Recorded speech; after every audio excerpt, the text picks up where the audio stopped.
Gather round, children of the dust and the delta. Gather close by this old fire that's been burning since the ships came with their bellies full of sorrow. Sit where the night can hear us, where the ancestors lean in from the other side, listening with ears still raw from the salt of the Middle Passage. I speak to you now with a voice heavy as wet cotton, thick with the memory of marks on dark skin, of names stolen and children sold before they learned to cry for mama.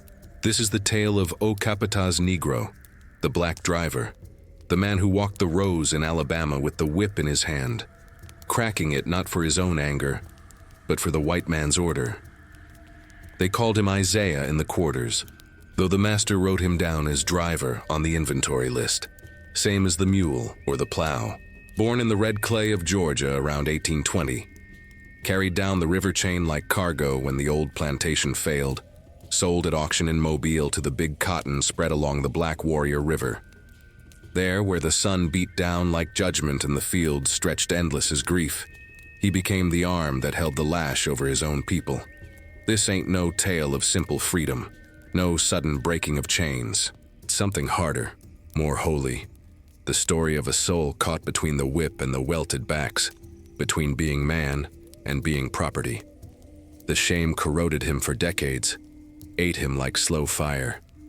But beneath it burned something the master could never buy. The knowledge that he was still African, still child of the ones who crossed the water in irons, still brother to the ones who sang in the fields when no white ear could understand the words. Now hush, and listen close, for what I'm about to tell you carries heavy spirits, and the ancestors are watching to see if we remember right. Now listen here, child. This is how it all started, how a man's soul got split in two like kindling wood under the axe. It was the summer of 1842, down in the cotton country of Alabama, where the heat lay thick enough to choke on, and the red earth drank sweat like it was thirsty for something stronger. The Hargrove plantation stretched far as a man could see, row after row of white boles bending under the burning sun, and in them fields worked near 200 souls, all of them bound by iron and fear, and the cruel mercy of Massa's word. Isaiah was 22 summers old that year, strong-backed man with shoulders broad as a barn door, skin dark as the river bottom at midnight. He'd been working them fields since he was knee-high to a grasshopper, picking cotton till his fingers bled, hauling bales that would break a mule's spirit. The overseer, mean-hearted white man named Crenshaw, with eyes cold as January frost.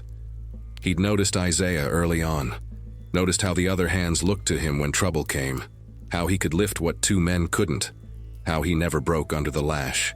That one got the devil's own strength, Crenshaw told Massa Hargrove one evening on the big house porch, swatting mosquitoes and sipping whiskey that cost more than a field hand's life. And he got sense enough to fear the Lord and fear you both. Could be useful, if you see what I'm saying. Massa Hargrove, thin-lipped Virginia man with spectacles perched on his nose like a preacher judging sin. He nodded slow, calculating. A driver, you mean? A black driver to keep the others in line. Yes, sir. Give him a taste of privilege, make him think he's risen above the rest. Man like that'll crack the whip twice as hard to prove his worth. Lord have mercy on what came next. It happened on a Wednesday, deep in August, when the cotton needed every hand in the field from can see to can't see. The morning bell rang before dawn, that old iron tongue calling souls to suffering, and the quarters emptied like water through a sieve. Men, women, children all stumbling toward the rows with sacks over their shoulders and fear in their bellies. Isaiah was already up, had been since the roosters first challenged the dark. He'd learned long ago that the early riser got a few moments of peace before the white man's eye found him. He was walking toward the tool shed when he heard it. A commotion by the big barn, voices raised in anger and fear. Crenshaw stood there with his rifle leveled at a young buck named Samuel, barely 18, wild-eyed and desperate. Samuel had been caught trying to run 2 nights prior, brought back by the paddy rollers with dogs that tore his legs to ribbons. Now he stood defiant, a hoe gripped in his hands like a weapon, and every soul nearby had gone still as gravestones. "Put it down, boy," Crenshaw said, voice deadly calm. Put it down or I'll send you to hell right here in the dirt. But Samuel, Lord, that boy was past reason, past fear even. I ain't your boy, he spat, voice cracking with rage and desperation. I'm a man, you hear me? A man! The hoe came up. Crenshaw's finger tightened on the trigger, and Isaiah moved. Don't ask me what spirit possessed him, what ancestor whispered in his ear. But he moved faster than thought, throwing himself between the rifle and the boy. The shot went wild, splintering the barn door, and Isaiah had Samuel on the ground in a heartbeat, wrestling that hoe away while Crenshaw cursed and fumbled to reload. Don't!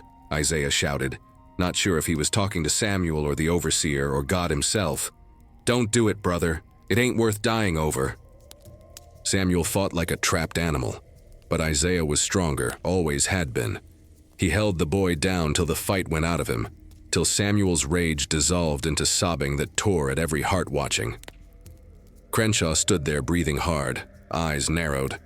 Then slowly, deliberately, he lowered the rifle. You just saved that fool's life, he said to Isaiah, and maybe mine too. That evening, as the sun bled red across the cotton fields and the work songs faded to exhausted silence, Massa Hargrove sent word for Isaiah to come to the big house. Walking up that path was like walking to the whipping post, every step heavier than the last, every eye in the quarters following him with questions he couldn't answer. The master waited on the porch, Crenshaw beside him. Between them, laid across the railing like a snake sunning itself, was a cowhide whip, 10 feet of braided leather with a handle worn smooth by countless hands. Isaiah, Massa Hargrove said, voice pleasant as Sunday morning, which made it all the more dangerous. Mr. Crenshaw tells me you showed considerable courage today, considerable sense too, prevented what could have been a very costly incident. Yes, Massa. Isaiah kept his eyes down, heart hammering like the drums the old ones remembered from across the water. I've been thinking, Hargrove continued, that a plantation this size needs more than one overseer, needs a man who understands his own people, a man they'll listen to, a man who knows the value of order and obedience. The words hung in the air like smoke from a funeral pyre. I'm making you driver, Isaiah. You'll wake the hands, set the pace in the fields, keep count of the work.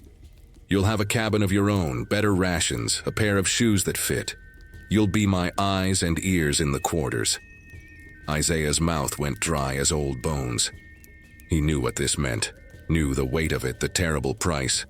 A driver walked between two worlds, belonged to neither. The quarters would call him traitor. The big house would never see him as anything but property with a longer leash. But he also knew what happened to men who refused the master's generosity. Yes, Massa, he heard himself say, voice sounding like it came from someone else's throat. I'll do as you say. Hargrove smiled, thin, satisfied. Crenshaw reached for the whip. Then take this, the overseer said, holding out that length of braided shame. You'll need it come morning.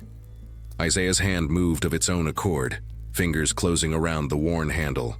The leather felt alive in his grip, heavy with the memory of every stripe it had laid, every cry it had drawn. The weight of it pulled at his soul like an anchor dragging a man down to drown. Good, Hargrove said. Now go tell the quarters. Let them see what reward comes to those who serve me well. Isaiah turned, the whip coiled in his hand like a serpent ready to strike. He walked back down that path, past the tool shed and the cotton gin, past the smokehouse where the smell of curing meat mixed with the scent of his own fear. The quarters came into view, those rough cabins arranged in 2 rows like cells in a prison. Lamplight flickering through gaps in the walls, voices low and wary. They were all outside waiting. Word had spread faster than fire through dry grass. Every man, woman, and child stood watching as he approached, and the silence was heavier than any chain. Old Ezekiel, the eldest among them, a root doctor who remembered the mother tongue, stepped forward. His eyes went to the whip, then to Isaiah's face, and something died in that ancient gaze. So, the old man said, voice like wind through a graveyard, they done bought you with a full belly and a roof that don't leak. It ain't like that, Isaiah started, but the words felt like lies even as they left his lips. Then what's it like, son? A woman named Dinah spoke up, her boy Samuel, the one he'd saved, standing beside her with his head down in shame and confusion. You gonna tell us that whip in your hand is for our protection? Isaiah had no answer. The whip felt like it was burning his palm. You best understand this, Ezekiel said, and his voice carried the weight of generations of spirits watching from the other side. That thing you holding, it got a curse on it old as the first chain ever forged. Every man who take it up thinking he can use it gentle, thinking he can be different. They all learn the same hard truth. The whip don't serve you, you serve it. The old man turned away, and one by one, the others followed. Doors closed, lamps went out, and Isaiah stood alone in the gathering dark, the quarters silent as a tomb, the whip heavy in his hand and heavier on his soul. He made his way to the cabin they'd given him, larger than the others, set apart near the overseer's house like a watchtower between two territories. Inside, it was furnished with things that would have seemed like riches a day ago. A real bed with a corn husk mattress, a table, a chair, a shelf for whatever possessions a man in bondage could claim. But sitting on that bed felt like sitting in a coffin. Isaiah laid the whip on the table and stared at it. In the lamplight, the braided leather seemed to writhe, seemed to whisper promises and threats in equal measure. He thought of his mama, sold away when he was 7. Her last words to him, "Stay strong, baby, stay human. Don't let them make you into what they are." Too late, mama. Too late. Outside, the night settled heavy over the plantation. Somewhere in the distance, an owl called. "Death's messenger," the old one said. From the quarters he heard it, a low, mournful hum, the sound of souls in mourning, the sound of a funeral being sung for a man still breathing. They were singing for him, singing him into the land of the dead while his heart still beat, because they knew the truth. The Isaiah they'd known had died the moment his hand closed around that whip. He pressed his palms against his eyes and felt the tears come, hot and shameful. But crying didn't change nothing. Come dawn, the bell would ring. Come dawn, he'd have to wake them. Come dawn, he'd have to drive them into the fields with that cursed leather in his hand. The ancestors watched from beyond the veil, their judgment silent but absolute. And in the big house, Massa Hargrove poured himself another whiskey, satisfied with a day's work well done. He'd taken a strong buck and made him into a weapon pointed at his own people. The oldest trick in the book of bondage, the deepest cut of all. Morning came like a verdict. The sky lightened to gray, then pink, then the pale blue of a bruise. Isaiah rose from the bed where he hadn't slept, his body heavy as if he'd aged 100 years in one night. The whip still lay on the table where he'd left it, coiled like a question with only one answer. He picked it up, stepped outside. The quarters were already stirring. He could hear the soft sounds of people waking, children whimpering, women whispering prayers that God had probably stopped listening to long ago. They knew he was coming. Could feel it the way you feel a storm gathering before the first drop falls. Isaiah walked to the center of the quarters, where the bell hung from its post. His hand trembled as he reached for the rope. Behind him, he felt every eye watching, felt the weight of their betrayal and his own. The bell rang once, twice, 3 times. The doors began to open, and there, on the porch of the overseer's house, Crenshaw stood watching with his rifle cradled in his arms and a smile on his face that would have made the devil proud. "Go on, Isaiah," he called out, voice carrying across the yard. "Show them who's in charge now. Show them what happens when you rise above your station." Isaiah turned to face the gathering crowd.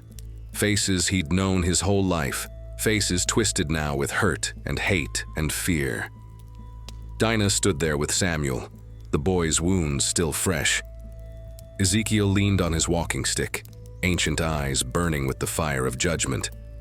Children clung to their mothers' skirts, sensing the wrongness in the air like animals before an earthquake. And behind them all, in that space between the living and the dead, Isaiah could swear he saw them. The ancestors, the ones who'd jumped from the slave ships rather than live in chains, the ones who'd died in the fields, the ones who'd been sold away and forgotten.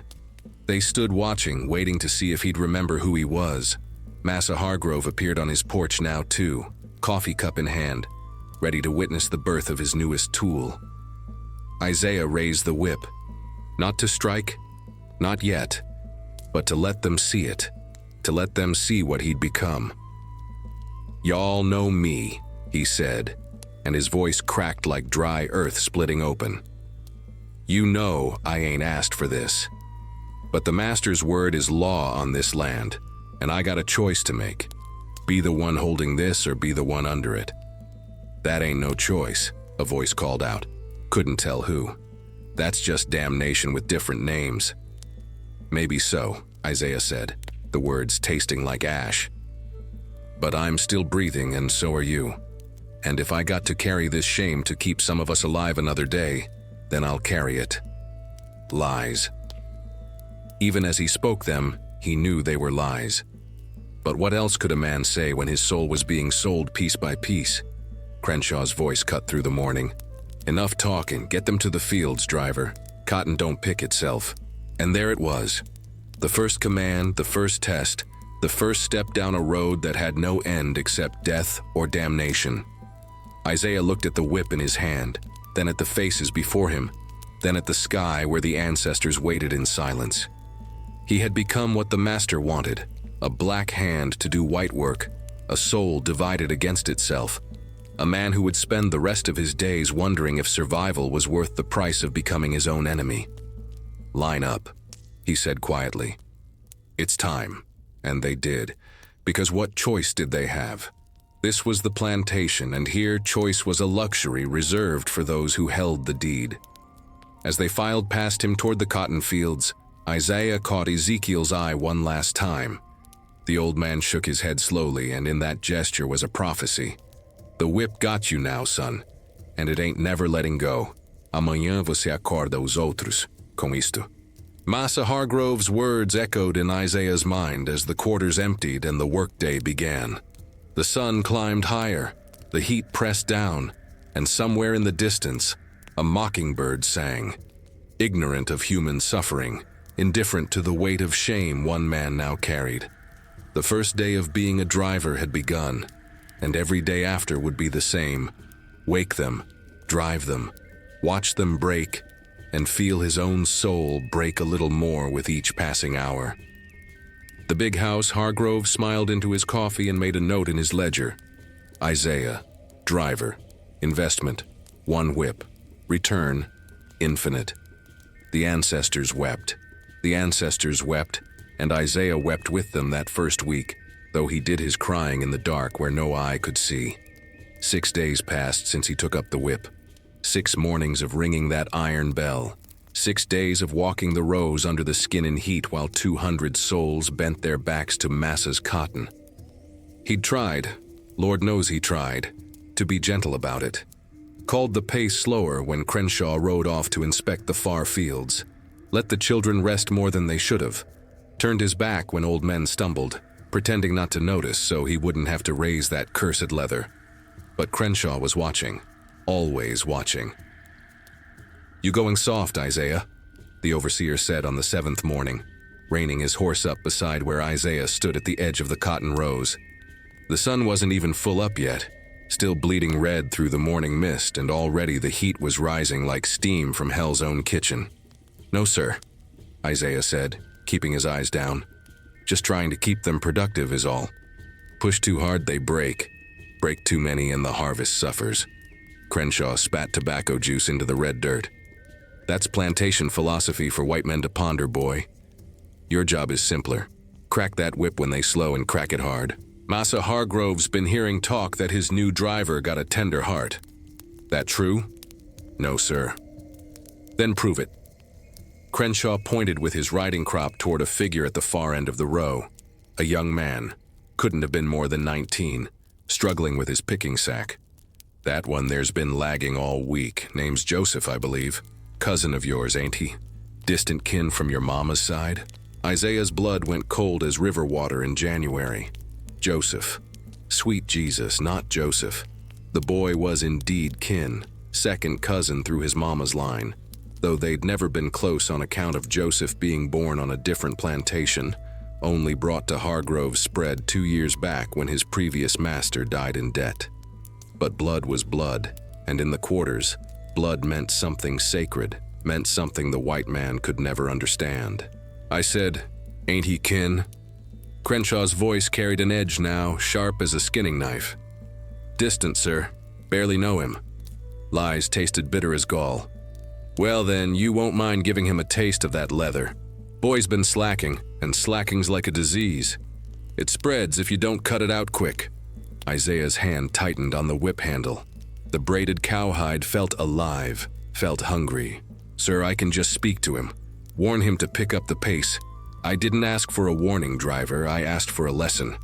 Crenshaw leaned down from his saddle, voice dropping low and dangerous. "You understand what's happening here? This is your test.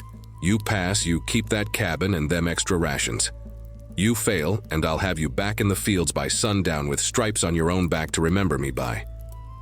The choice wasn't a choice at all. Isaiah walked toward Joseph, each step heavier than the last, the whip dragging in the dirt behind him like a dead snake. Around him, the other field hands kept their heads down, kept picking, but he could feel them listening, could feel the weight of their judgment like stones piling on his chest. Joseph looked up as Isaiah approached, and the boy's face. Lord, the boy's face was open as a child's, confused and a little afraid, but not yet understanding what was coming. "Cousin Isaiah," Joseph said, trying to smile through his exhaustion. "Massa finally giving us a water break?" "No, Joseph." Isaiah's voice came out rough as tree bark. "You been slacking. Overseer says you need correction." The understanding came slow, like dawn breaking over something too terrible to see all at once. Joseph's eyes went to the whip, then to Isaiah's face, then back to the whip. "But I ain't. I'm picking fast as I can, I swear it." "Don't matter," Isaiah heard himself say, and it was like listening to a stranger speak with his voice. "Turn around." "Cousin, please, turn around, Joseph." Firmer now because Crenshaw was watching, and because the only way through hell was straight ahead. The boy turned, and Isaiah saw his shoulders start to shake. Behind him, he heard Crenshaw call out, "5 stripes ought to do it, and make them count, or I'll double it and add 5 for you." Isaiah uncoiled the whip. The leather unfurled like a tongue tasting the air, hungry for what it was bred to do. His hand knew the motion, had seen it done 1,000 times, had felt it on his own back often enough. Raise the arm, snap the wrist, let the leather sing. In that moment before the first strike, time seemed to stop. Isaiah could hear everything. The whisper of wind through the cotton plants, the distant call of a crow, Joseph's ragged breathing, his own heart hammering like it wanted to break free from his chest and run away to someplace clean. He thought of his mama's last words, "Don't let them make you into what they are." The whip rose, fell. The crack split the morning air like thunder, and Joseph cried out. A sound that would haunt Isaiah's sleep for years to come. A sound that carried all the betrayal and pain of a world gone wrong. 1, Crenshaw counted, voice pleased as a preacher counting collection coins. Isaiah raised the whip again, and this time he tried to soften it, tried to let it land light, tried to preserve some scrap of mercy in this merciless place. The leather kissed Joseph's back instead of biting. "That don't count," Crenshaw barked. "Put some strength in it, driver, or by God I'll—" The second strike fell harder. Joseph stumbled, caught himself on his knees in the dirt. Dark wetness spread across the back of his shirt. Not much, not deep, but enough. Enough to draw blood, enough to mark him, enough to mark Isaiah. 2. 3 more times the whip rose and fell. 3 more cries split the air. 3 more pieces of Isaiah's soul died right there in the Alabama dirt under the burning sun. When it was done, Joseph lay curled on the ground, sobbing dry tears, the kind that come when a body's too broken to make water anymore. Isaiah stood over him, the whip hanging loose in his hand, feeling like he'd just murdered something holy. "Good," Crenshaw said, walking his horse over. "See how easy that was? Now get him up and back to work. And Isaiah, Next time I tell you to strike, you strike hard the first time. Understand? Yes, sir. Crenshaw rode off, satisfied with his morning's entertainment. Isaiah knelt beside Joseph, reached out to help him up, but the boy flinched away like Isaiah's touch was poison. Don't. Joseph's voice was small, broken. Don't touch me with them hands. Joseph, I had to. He would've. You didn't have to, nothing. The boy struggled to his feet, swaying like a tree in high wind. You chose them over us. That ain't fair. Fair? Joseph laughed, and it was the saddest sound Isaiah had ever heard. You talking about fair? We ain't got no fair, cousin. We got chains and whips and massa's mercy, which ain't no mercy at all. And now we got you, one of our own with a whip in his hand and blood on his conscience. Joseph stumbled back to his row, back to his picking sack, back to the endless white that had to be harvested whether a man was bleeding or not. Isaiah stood there alone, the whip coiled in his hand, feeling the eyes of 200 souls burning into his back. Not one of them would look at him direct anymore. Not one of them would speak his name except in whispers meant to curse. He'd become what the master wanted, the hand that hurt, the voice that drove, the black face of white cruelty. That night, after the sun had mercy enough to set and the work songs had faded to exhausted silence, Isaiah sat alone in his cabin. The cabin that was supposed to be privilege, supposed to be reward, but felt more and more like a cell. His supper sat untouched on the table. Cornbread with fatback, more food than most in the quarters would see in 3 days. The sight of it made him sick. He'd tried to wash his hands in the basin, scrubbed them till the skin was raw, but he could still feel it. The phantom weight of the whip, the echo of Joseph's cry, the sticky warmth of blood that wasn't there, but wouldn't wash away. A knock came at the door, soft, almost hesitant. Isaiah opened it to find a woman standing there in the darkness. Dinah, Samuel's mother, the one who'd spoken up that first night. Her face was hard as stone, but her eyes held something else. Something like understanding wrapped in sorrow. I ain't here to forgive you, she said without preamble. Ain't here to say it's all right, 'cause it ain't. Then why you here? She stepped inside, closed the door behind her. In the lamplight, he could see how tired she looked, how the years of bondage had carved lines into her face like water wearing down stone. Joseph's mama sent me. Said to tell you he'll be fine. The cuts ain't deep, ain't gonna fester. Said to tell you she don't hate you, though she got every right to. That's supposed to make me feel better? No. Dinah's voice was flat. Ain't nothing gonna make you feel better except putting down that whip and walking away. And we both know you ain't gonna do that. If I did, they'd just give it to someone else, someone who might not try to be gentle about it. Gentle. She spoke the word like it was something rotten. You think what you did today was gentle? You think them 5 stripes feel any softer 'cause they came from a cousin's hand? Isaiah had no answer. Dinah sighed, and the sound carried generations of weariness. Listen to me now, and listen good. You done stepped into the middle place. Ain't master, ain't slave, ain't trusted by neither side. That whip you carrying, it's gonna eat you alive from the inside out. Gonna turn you into something you don't recognize in the morning mirror. Then what am I supposed to do? The words came out desperate, raw. Tell me, 'cause I don't know anymore. Can't nobody tell you that, Isaiah. This is your burden to carry, your choice to live with. She moved toward the door, paused with her hand on the frame. But I'll say this much. My boy Samuel, the one you saved from Crenshaw's bullet, he's still alive because of you. Joseph got 5 stripes today, but he's still breathing. Ain't much mercy in this place, but what little there is, you the one deciding how it gets spent. She opened the door, then turned back one last time. Just remember the ancestors watching.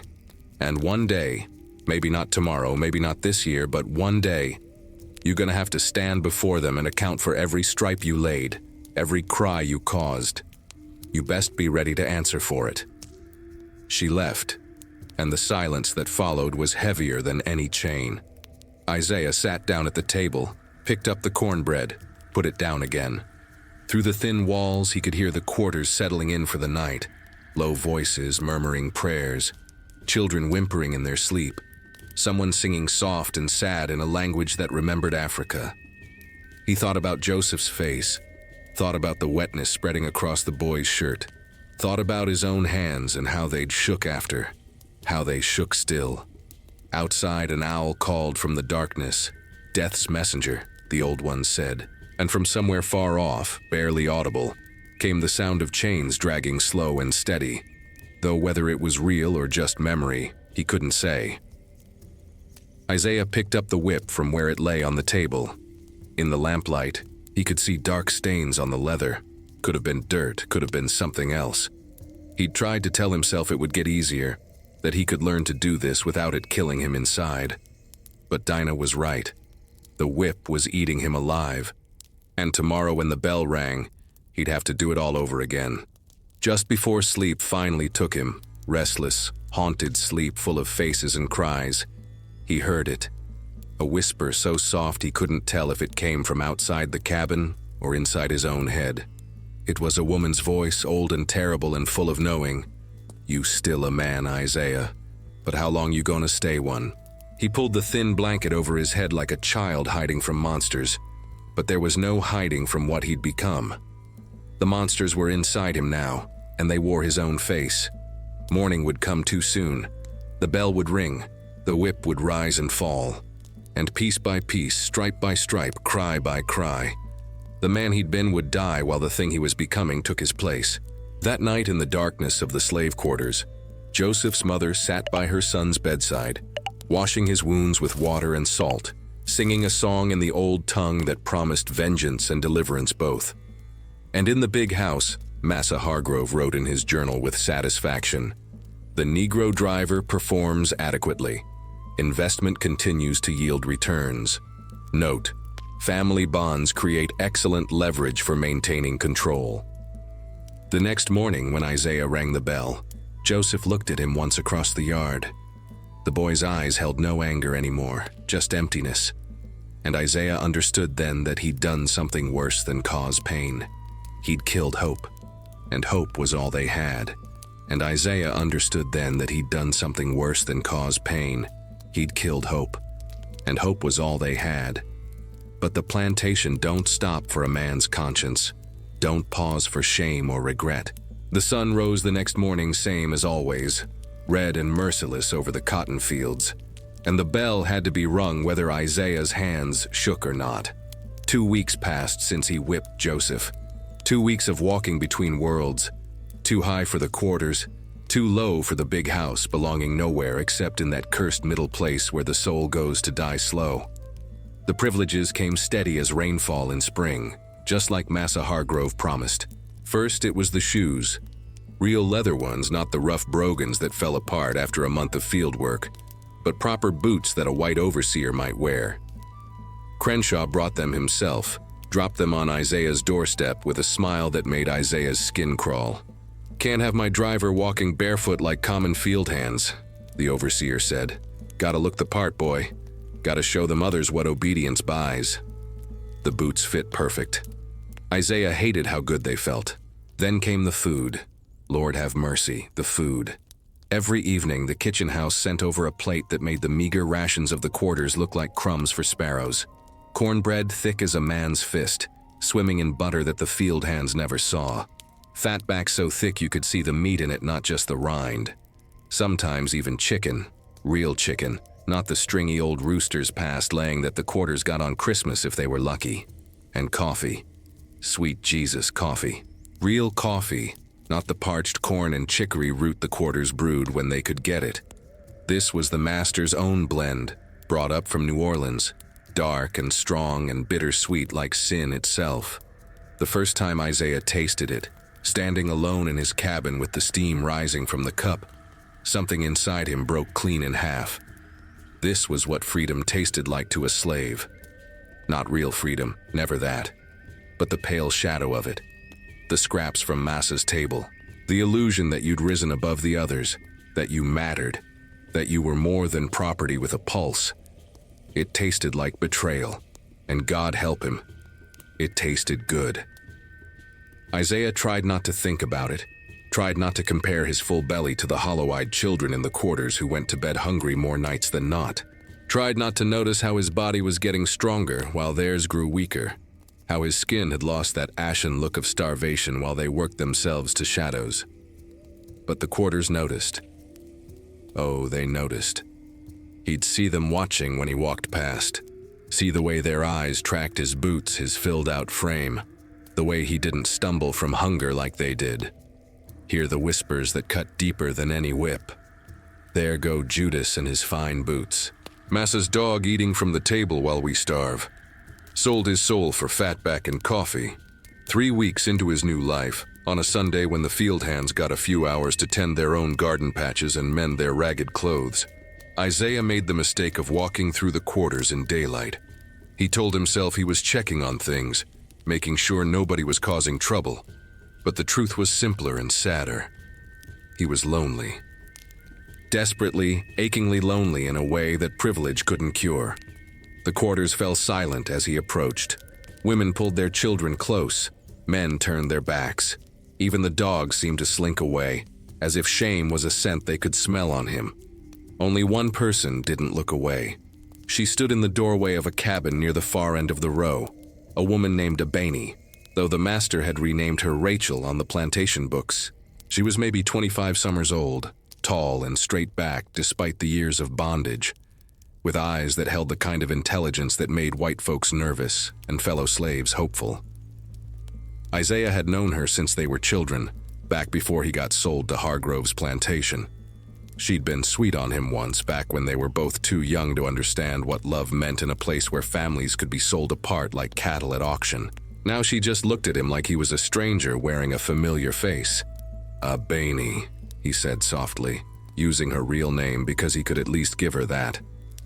That ain't my name no more, she said, voice flat as river stones. Least not to you. Driver needs something? The word stung worse than any lash. Just wanted to see how folks were doing. We doing how we always doing, surviving. That is, those of us who ain't got boots and coffee. I didn't ask for none of this, but you took it. She stepped out of the doorway, and Isaiah saw she was holding something, a small bundle wrapped in cloth.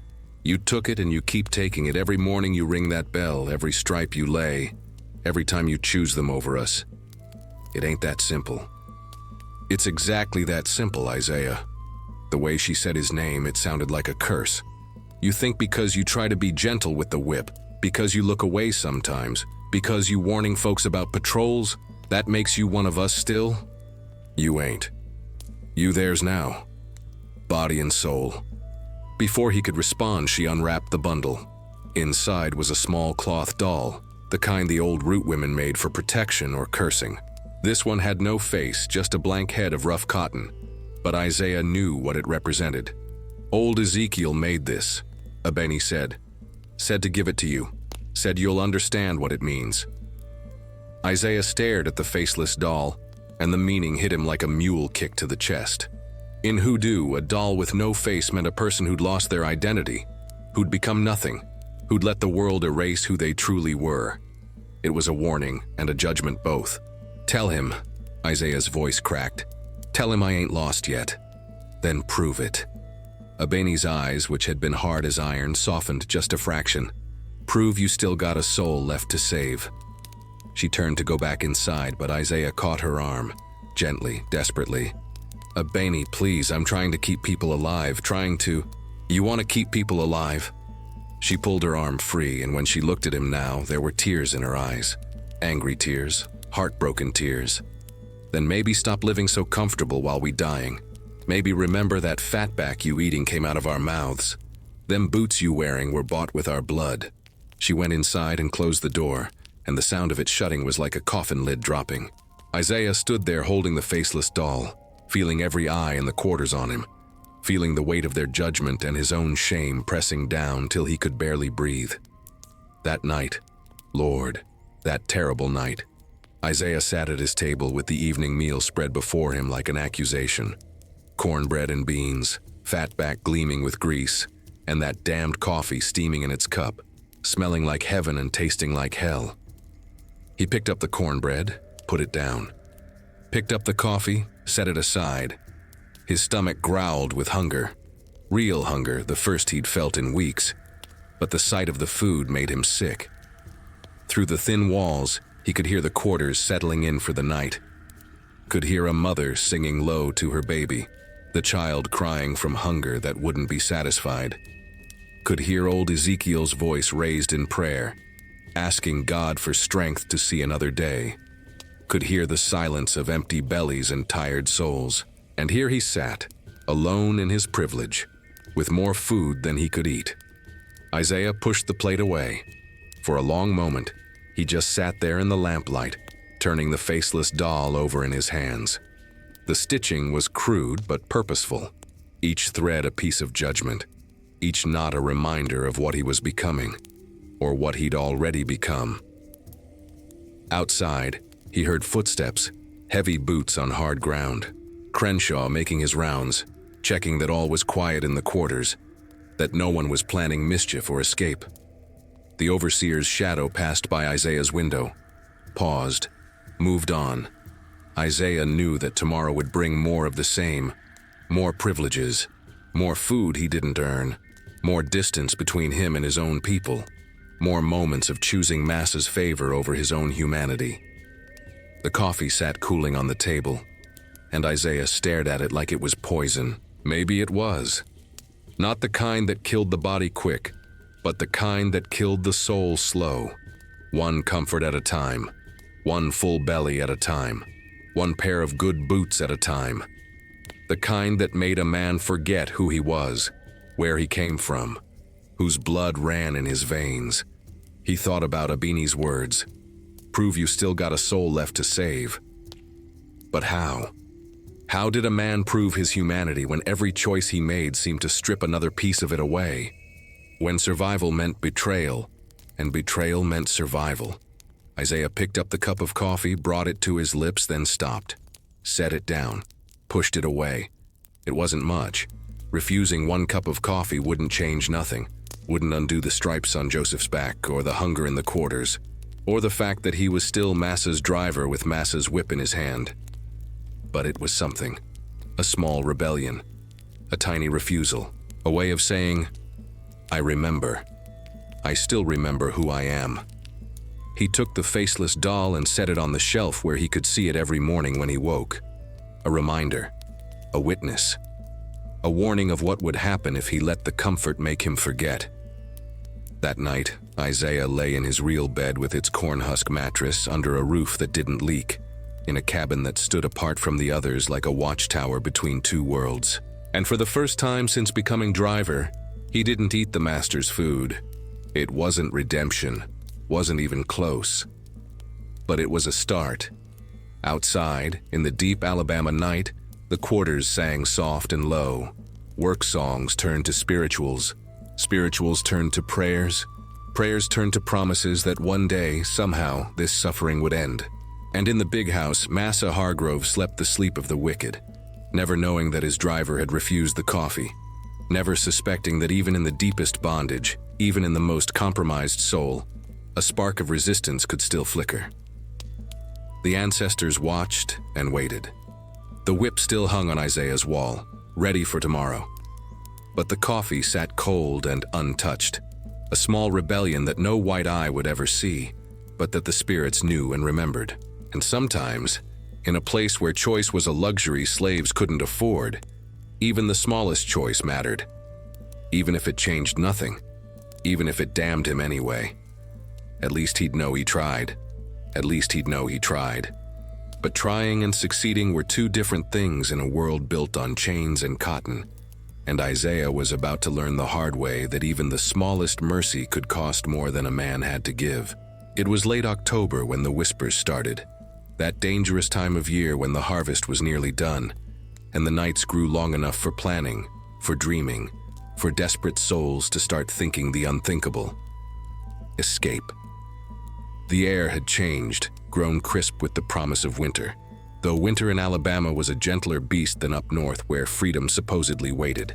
Still, the cooling weather brought a restlessness to the quarters, a stirring in the blood that the old ones recognized and feared. Folks getting notions, Ezekiel warned Isaiah one evening, catching him alone near the well. The old root doctor's eyes were clouded with cataracts, but they saw clear enough. You feel it in the air, don't you? That hungry feeling, that reaching towards something beyond these fields? Isaiah did feel it, had felt it for days now. The way conversation stopped when he approached, the way eyes cut away too quick, the way certain folks seemed to be measuring distances, counting days till the new moon. They planning something? Isaiah asked, voice low. They always planning something, Ezekiel said. Question is, what you gonna do when you find out what it is? The old man walked away before Isaiah could answer, leaving him standing there with a question that had no good answer. 3 nights later, Isaiah got his chance to find out. He couldn't sleep, hadn't been sleeping well since he stopped eating Massa's food, since his belly started remembering what real hunger felt like. He lay in the darkness of his cabin, listening to the night sounds. Crickets singing their endless song, a dog barking far off, the wind moving through the cotton plants like restless spirits. Then he heard it. Voices, soft as prayer, careful as sin, coming from somewhere behind the quarters where the woods pressed close and the shadows grew thick enough to hide in. Isaiah rose from his bed, pulled on his pants and boots. The whip hung on the wall like always, but tonight he left it there. Whatever was happening out in those woods, he needed to face it as a man, not as Massa's driver. He slipped out into the night, moving quiet as he'd learned to do back when he was just another field hand trying to steal a few moments of freedom under the stars. The moon was barely a sliver, good for hiding, bad for seeing, and he had to feel his way along the edge of the quarters toward the voices. They were gathered in a small clearing just inside the tree line, maybe 15 souls all told. He recognized them by silhouette. Young bucks mostly, strong and desperate, the kind who'd rather die running than live on their knees. But there were a few women too, and one child, a girl maybe 12 years old who stood between 2 adults like she was precious cargo. Isaiah's heart sank when he realized what he was seeing. A run. They were planning to run. And there, at the center of the group, speaking low and urgent, was Abini. "Follow the North Star," she was saying, pointing up at the sky where the drinking gourd constellation hung like a promise. "Stay off the roads, keep to the swamps and waterways. There's folks along the way who'll help if you use the right words." A twig snapped under Isaiah's foot. Every head turned toward the sound, every body went tense as a drawn bow. For a long moment, nobody breathed. Then Abini saw him. "Isaiah." His name came out of her mouth like a condemnation and a plea both. "How long you been standing there?" "Long enough." He stepped into the clearing, hands raised to show he meant no harm, though he knew that gesture meant nothing now. "Y'all planning to run?" It wasn't a question. A young man named Marcus, barely 20, all wire and fury, stepped forward with a knife in his hand. Just a small blade, probably stolen from the kitchen house, but in the moonlight it looked deadly enough. "You gonna stop us, driver? You gonna run tell Massa his property fixing to escape?" "Put the knife down, Marcus." Isaiah kept his voice steady, though his heart was hammering like it wanted to break free of his chest. "I ain't here to stop nobody." "Then why you here?" Abeni demanded. "Why ain't you in your comfortable cabin, sleeping in your comfortable bed, dreaming your comfortable dreams?" "Same reason y'all are here. Can't sleep knowing what's coming." "And what's coming, Isaiah?" She moved closer, and in the thin moonlight he could see her face, beautiful and terrible, full of hope and fear and a desperate kind of courage.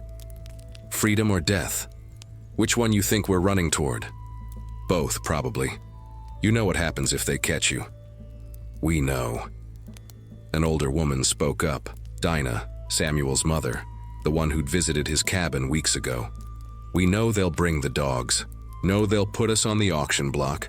Sell us down the river to the deep south plantations where the work kills you in 5 years. Know they might just hang us from the nearest tree as a lesson to the others. Then why? Because we got a chance." Abeni's voice broke, then steadied. "A man coming through, conductor on the underground road. He gonna meet us at the river crossing, guide us north to the next station. We got a real chance, Isaiah. Maybe the only one we'll ever get." Isaiah looked at the faces surrounding him, young and old, male and female, all of them burning with that dangerous thing called hope. He saw the girl child again, realized she was Dinah's youngest daughter, barely old enough to understand what escape meant. When? He heard himself ask. Tomorrow night. New moon, darkest night of the month. We slip away after the last bell, meet the conductor at midnight. Paddy rollers sweep that river crossing every 3 days. You'll walk right into them. Silence. Heavy, suffocating silence. Then Marcus spoke. How you know when they sweep? Because Crenshaw told me. Said I need to know the patrol patterns in case any field hands get notions. Said a good driver keeps Massa's property from wandering. More silence. Then Abini asked the question they were all thinking. You gonna tell him we got notions, Isaiah? You gonna be a good driver? This was it. The moment Ezekiel had warned him about. The moment every choice he'd made since taking up the whip had been leading to. He could walk away right now, go back to his cabin, report this to Crenshaw come morning. They'd lock down the quarters, cancel the run before it started, maybe whip a few of the ringleaders as a warning. Nobody would die. Nobody would face the dogs or the auction block or the noose. And Isaiah would prove once and for all that he was exactly what they called him. Massa's dog, Judas in fine boots, the black hand of white cruelty. Or he could help them, tell them when the paddy rollers would be elsewhere, give them a real chance at freedom, and if they got caught, when they got caught, because runs almost always ended in capture or death, Crenshaw would know someone had talked. The investigation would be brutal, and if it traced back to Isaiah, the patrol sweeps at dawn and dusk, he said quietly. Middle of the night, that river crossing is clear. If y'all move fast and quiet, you might make it. The relief that washed over the group was almost physical. You helping us? Marcus asked, suspicious. Why? Because Abani's right. I still got a soul left to save. Isaiah looked at each face in turn, memorizing them, knowing that after tomorrow he might never see them again, one way or another. But you got to promise me something. If it goes wrong, if they catch you, you don't tell them I knew. You swear on the ancestors you take that secret to the grave. And if we make it? Abini asked. If we actually make it to freedom? Then you remember me. Remember I tried at least once to be something more than what they made me. She crossed the small space between them and took his hands. The same hands that had held the whip, that had struck Joseph, that had rung the morning bell day after day. She held them like they were still human, still worthy of touch. I'll remember, she said. We all will. They talked for another hour, Isaiah sharing everything he knew about patrol patterns, safe routes, which overseers slept heavy and which ones prowled the night. He told them about the dogs, how to throw them off the scent by wading through water, how to use pepper and onions to confuse their noses. He told them which white folks in the area might be sympathetic, which ones would shoot a runaway on sight. He gave them every scrap of knowledge he had, every tool for survival that 3 weeks as driver had taught him. And when they finally dispersed back to their cabins to wait for tomorrow's darkness, Isaiah stood alone in the clearing, knowing he'd just done something that could get him killed. But for the first time since taking up the whip, he felt almost human again. The next day crawled by like a wounded animal. Isaiah rang the bell, walked the rows, kept the pace, all while his heart hammered with fear and hope and terrible anticipation. Crenshaw seemed to notice nothing unusual, though twice he commented that Isaiah seemed distracted. Something troubling you, driver? No, sir, just tired is all. Night fell like a blessing. The quarters settled into false quiet, the kind of quiet that hums with secret activity. Isaiah stayed in his cabin, ears straining for any sound, any sign that the plan was moving forward. Midnight came and went. 1 hour. 2. Then, just before dawn, he heard it. Dogs baying in the distance. Shouts. Gunfire. Isaiah's blood turned to ice water. They'd been caught. He didn't know how, didn't know what went wrong. But as the sun rose and Crenshaw came riding through the quarters with a face like thunder, Isaiah knew the run had failed. Get everyone assembled, the overseer barked. Every soul on this plantation right now. They gathered in the yard before the big house, all the field hands, the house servants, even the children. And there, in chains at the center of it all, were the captured runaways. Not all 15. Only 7 had been caught. The others had made it away or died trying or were still running. Isaiah searched the captives' faces with desperate eyes. Abeni wasn't among them, neither was the little girl. But Dinah was there, and Marcus, and 4 others. Bloody, beaten, broken, but still breathing. Massa Hargrove stood on his porch, face red with rage. Someone warned them about the patrols. Someone told them when to run. His eyes swept over the assembled crowd. And I will find out who. Isaiah's mouth went dry as bone. Then Marcus, bleeding from a wound over his eye, looked straight at him across the yard and smiled. It was the smallest gesture, barely visible, but Isaiah saw it and understood. They weren't going to tell. Even under torture, even facing death, they would keep his secret. The question was, could he live with the guilt of watching them pay the price for his mercy? Crenshaw raised his whip, and Isaiah understood that sometimes trying to save souls only damned them deeper. And Isaiah understood that sometimes trying to save souls only damned them deeper. The 7 captured runaways stood in chains before the whipping post as the sun climbed higher, turning the Alabama sky the color of old blood. Massa Hargrove paced back and forth on the porch like a preacher preparing to deliver a sermon on damnation, and every soul on the plantation stood witness, forced to watch what happened to those who dared dream of freedom. Crenshaw held the whip, not Isaiah's whip, but the overseer's own. Longer, heavier, meant to tear flesh rather than just mark it. The leather was stained dark from years of use, dark enough that you couldn't tell where the old stains ended and new ones would begin. 20 lashes each, Hargrove announced, voice carrying across the yard like thunder before a storm. And they'll be worked in the fields until they drop, then sold downriver to the sugar plantations come spring. Let this be a lesson to anyone else harboring notions of escape. The sugar plantations. Lord have mercy, the sugar plantations. That was a death sentence dressed up as mercy. Those Louisiana fields killed a man in 3 years, maybe 5 if he was strong and lucky. Isaiah stood with the other drivers and house servants, separated from the field hands by invisible lines of hierarchy and shame. He watched as Crenshaw raised the whip, watched as it fell across Marcus's back with a sound like wet thunder, watched as the young man's body jerked but his mouth stayed closed, no cry escaping. 1, 2, 3. The counting seemed to last forever. When it was done, when all 7 had been marked and broken and dragged back to the quarters to recover just enough to work again, the crowd dispersed in heavy silence. But Isaiah noticed something that made his blood run cold. Crenshaw was watching him. Had been watching him the whole time, eyes sharp as a hawk spotting movement in the grass. "Driver," the overseer called. A word. Isaiah's legs felt like water as he approached. Crenshaw leaned against the whipping post, cleaning blood off his hands with a rag.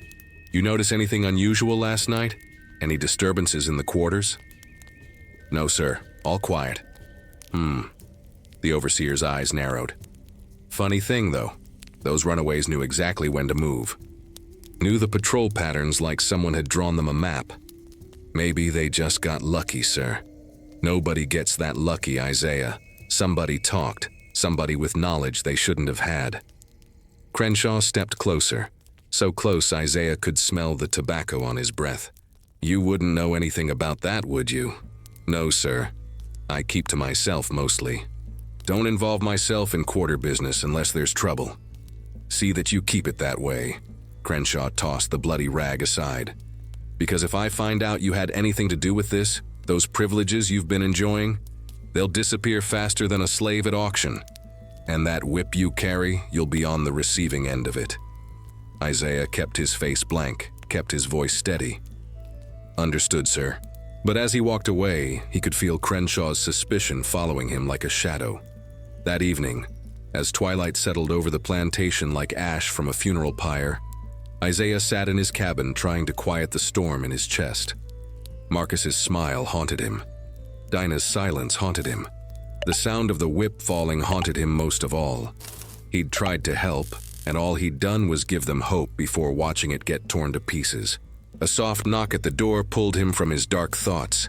He opened it to find a woman he barely recognized. One of the house servants, a quiet girl named Ruth who worked in the big house kitchen. She was young, maybe 17, with eyes that had seen too much too soon. "Driver," she whispered, glancing over her shoulder to make sure no one was watching. "I got something to tell you, something important." "Come in, quick." She slipped inside, and Isaiah closed the door. In the lamplight, he could see she was trembling. "What is it?" "It's about your daughter." The world stopped. "My what?" "Your daughter, the little girl. Her name's Sarah, though folks in the quarters call her by her mama's family name, call her little Ayadele." Isaiah felt like he'd been struck by lightning. "I don't have a daughter, I never—" "You did, though." Ruth's voice was gentle, pitying. 6 years back, before you became driver. You remember Zara, pretty woman, worked the rice fields before she got sold to the plantation over in Lowndes County? Zara. Sweet Jesus, Zara. The memory hit him like a flood, a brief, desperate love affair back when he was just another field hand, back when the world seemed simpler, even though it wasn't. They'd planned to jump the broom, planned to make a life as much as slaves could plan anything. But then her master died, and the estate got liquidated, and she was sold away before Isaiah even knew she was carrying his child. She gave birth 3 months after they sold her, Ruth continued. But the new master didn't want to keep a baby that wasn't born on his land, so he sold her back here, to Hargrove. The baby came with her mama at first, but Zara died of fever 2 years later. The little girl's been here ever since, raised by different folks in the quarters. Why didn't anyone tell me? Isaiah's voice came out strangled. Because you were just another field hand then. What could you do? But now, Ruth's eyes filled with tears. Now you're driver. You got the master's ear. You could maybe protect her. Could maybe keep her from being sold when she gets old enough to work. Where is she? Show me. Can't. Not tonight. Too many eyes watching. But tomorrow during the noon break, she'll be playing near the well with the other children. You'll know her when you see her. She got your eyes, Isaiah. Got your whole face, really. Ain't no denying whose blood runs in her veins. Ruth moved toward the door, paused. Be careful, though. If Massa finds out you got kin in the quarters, he'll use it against you. Use her to keep you in line. Best thing might be to not acknowledge her at all, just keep watch from a distance. She slipped out into the night, leaving Isaiah standing in the lamplight with a truth that shattered everything he thought he knew about his life. He had a daughter, a 6-year-old daughter who'd been living on the same plantation, breathing the same air, and he'd never known, never suspected, never felt that pull of blood calling to blood. What kind of father didn't know his own child existed? The next day dragged like a man walking to the gallows. Isaiah went through the motions, ringing the bell, walking the rows, keeping count. But his mind was elsewhere, his heart hammering with anticipation and dread. At noon, when the hands took their brief rest and gathered by the well for water, Isaiah positioned himself where he could watch without being obvious. The children played in the dirt, their laughter a strange, bright sound in a place built on suffering. He scanned their faces, looking for himself, looking for Zara, looking for proof that Ruth had spoken true. Then he saw her. She stood slightly apart from the others, a small girl with dark skin and eyes that seemed too old for her face. She was watching the other children play, not quite joining in, holding herself with a kind of careful dignity that broke Isaiah's heart clean in half. Because Ruth was right, she had his eyes, had his cheekbones, had the way he used to hold his head before the weight of shame bent it down. She was his, no denying it, no escaping it. As if feeling his gaze, the girl looked up. Their eyes met across the yard, and for one eternal moment, father and daughter saw each other truly for the first time. Then someone called her, "Hey, Odell, come here, child." And she turned away, running toward one of the older women who looked after the quarter children. Isaiah stood frozen, the whip hanging loose in his hand, his whole world tilted sideways. He had a daughter, a living, breathing piece of himself walking around in a world that could sell her tomorrow, could work her to death, could do unspeakable things before she reached womanhood. And he was driver, had the master's ear, like Ruth said, had the power to maybe, just maybe, keep her safe, or the power to watch her suffer while doing nothing, because acknowledging her would only paint a target on her back. That evening, Crenshaw found him staring off into nothing by the cotton gin. "Something on your mind, driver? You've been distracted all day." "No, sir, just tired." "Tired, The overseer's eyes gleamed with cruel intelligence. "Heard an interesting rumor today. Heard there's a little girl in the quarters who looks an awful lot like you. Coincidence, you think?" Isaiah's blood went ice cold. "Don't know what you mean, sir. Don't play dumb with me, boy. I got eyes. So does Massa. That child, what's her name? Sarah Ayodele. She's yours, ain't she? Product of some rutting you did before you became driver." "Sir, doesn't matter if you admit it or not. We know. Been knowing for a while now, actually. Just waiting to see if you'd acknowledge her." Crenshaw stepped closer, voice dropping to a conspiratorial whisper. "Here's how this works, Isaiah. You keep being a good driver, keep those field hands in line, keep your whip hand strong, and we'll make sure nothing happens to your little girl. She'll get fed regular, won't get sold, might even get brought into the house to work when she's older. Easy life for a slave child. And if I don't?" Isaiah's voice was barely a whisper. "Then she goes on the auction block soon as she turns 7, sold to whoever wants her, for whatever purpose they got in mind. And you know what kind of men buy pretty little girls at auction, don't you?" The threat hung in the air like smoke from a funeral pyre. Isaiah understood then what Ruth had warned him about, what Ezekiel had prophesied. Massa had found his leverage, had found the one thing that would keep Isaiah bound tighter than any chain. "Do we understand each other, driver?" "Yes, sir." The words tasted like poison. "We understand each other." Crenshaw smiled and walked away, leaving Isaiah standing alone with the knowledge that he'd just been trapped more completely than any iron shackle could manage. That night, Isaiah sat in his cabin holding the faceless doll Ezekiel had given him. The stitches seemed to mock him now, each thread a reminder of how thoroughly he'd lost himself. He had a daughter, beautiful, innocent, carrying his blood and Zara's hope, and the only way to keep her safe was to become exactly what the master wanted. A faithful driver, a wielder of the whip, a traitor to his own people. The choice wasn't a choice at all. He thought of Marcus's smile, of Dinah's silence, of Abini running north toward freedom or death, and he thought of little Ayodele playing in the dirt, unaware that her father was watching, unaware that his love for her had just sealed his damnation. Outside, the night pressed close and heavy, and somewhere in the darkness, the ancestors wept for the impossible choices bondage forced upon its children. Outside, the night pressed close and heavy, and somewhere in the darkness, the ancestors wept for the impossible choices bondage forced upon its children. The weeks that followed were the hardest of Isaiah's life, and that was saying something for a man who'd spent 22 years in bondage before becoming driver. Now that he knew about Ayodele, now that he'd seen her face, recognized his own eyes staring back at him, he couldn't stop watching her. Every noon break, every evening when the children played in the quarters, every Sunday when they got their few hours of rest, his eyes sought her out like a moth drawn to flame. He never approached, never spoke to her, never let on that he was anything more than just another overseer keeping watch. But he looked after her from a distance, made sure she got her share of the food rations, warned the older children to be gentle with her when their games got rough. It was the only fathering he could do, and it broke his heart daily. But the cost of that secret protection was high, higher than he'd imagined. Crenshaw watched him like a hawk now, measuring every move, testing every choice. And Isaiah knew in his bones, that the overseer was waiting for him to slip, waiting for him to show mercy where hardness was required, waiting for any excuse to remind him what happened to drivers who went soft. The test came on a cold November morning when frost still silvered the cotton plants, and the field hand's breath steamed in the early air.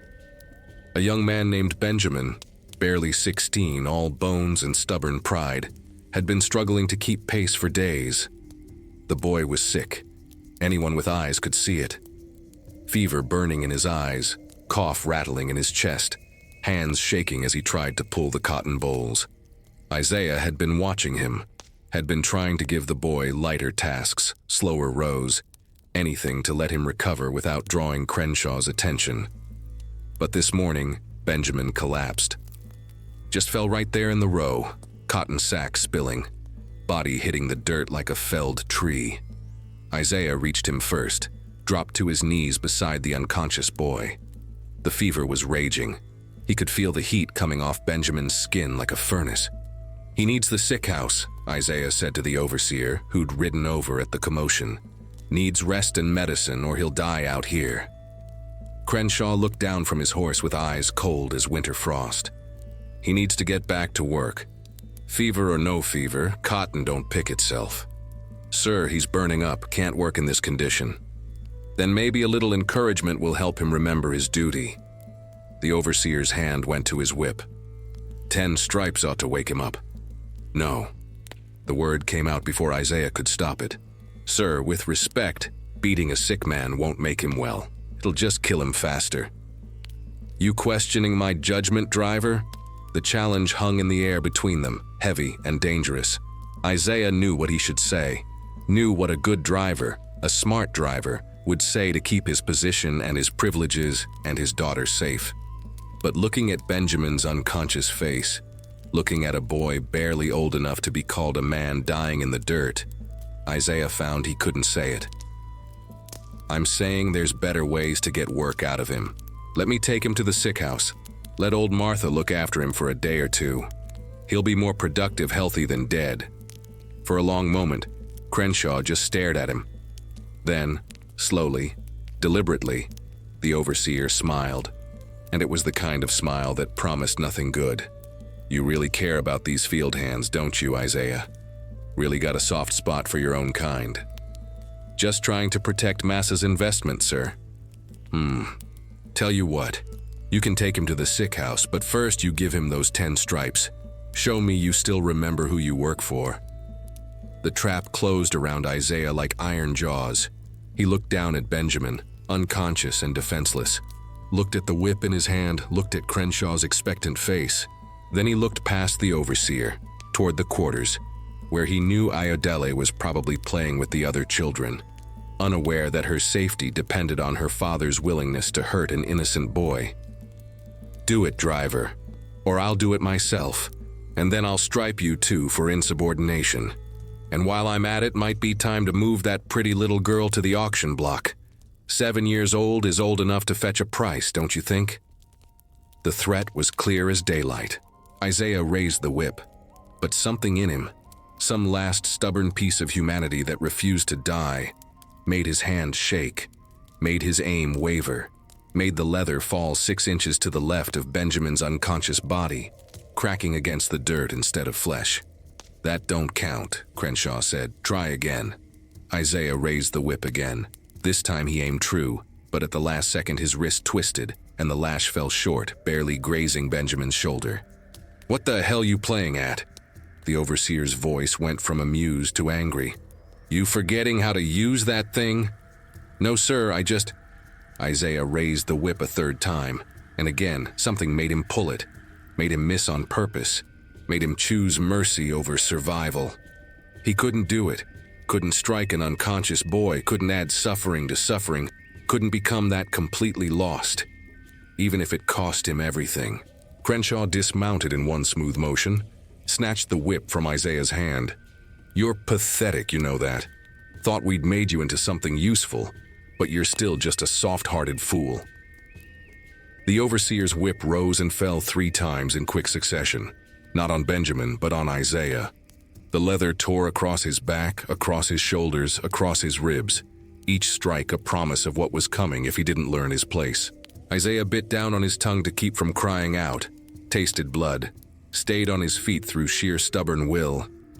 "That's a warning," Crenshaw said, breathing hard from the exertion.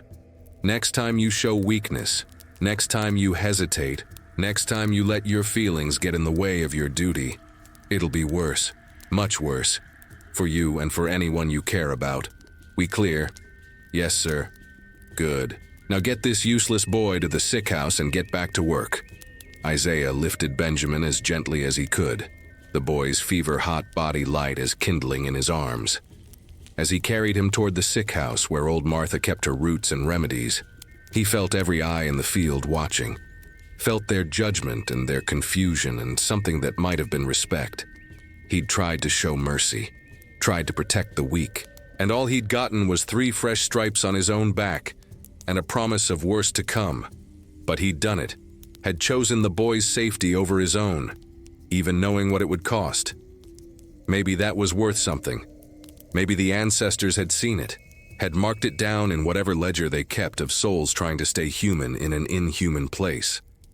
Or maybe it was just foolishness that would get him killed. Old Martha met him at the sick house door, her ancient face creased with concern and something like surprise. You brought him yourself? Could have sent someone else.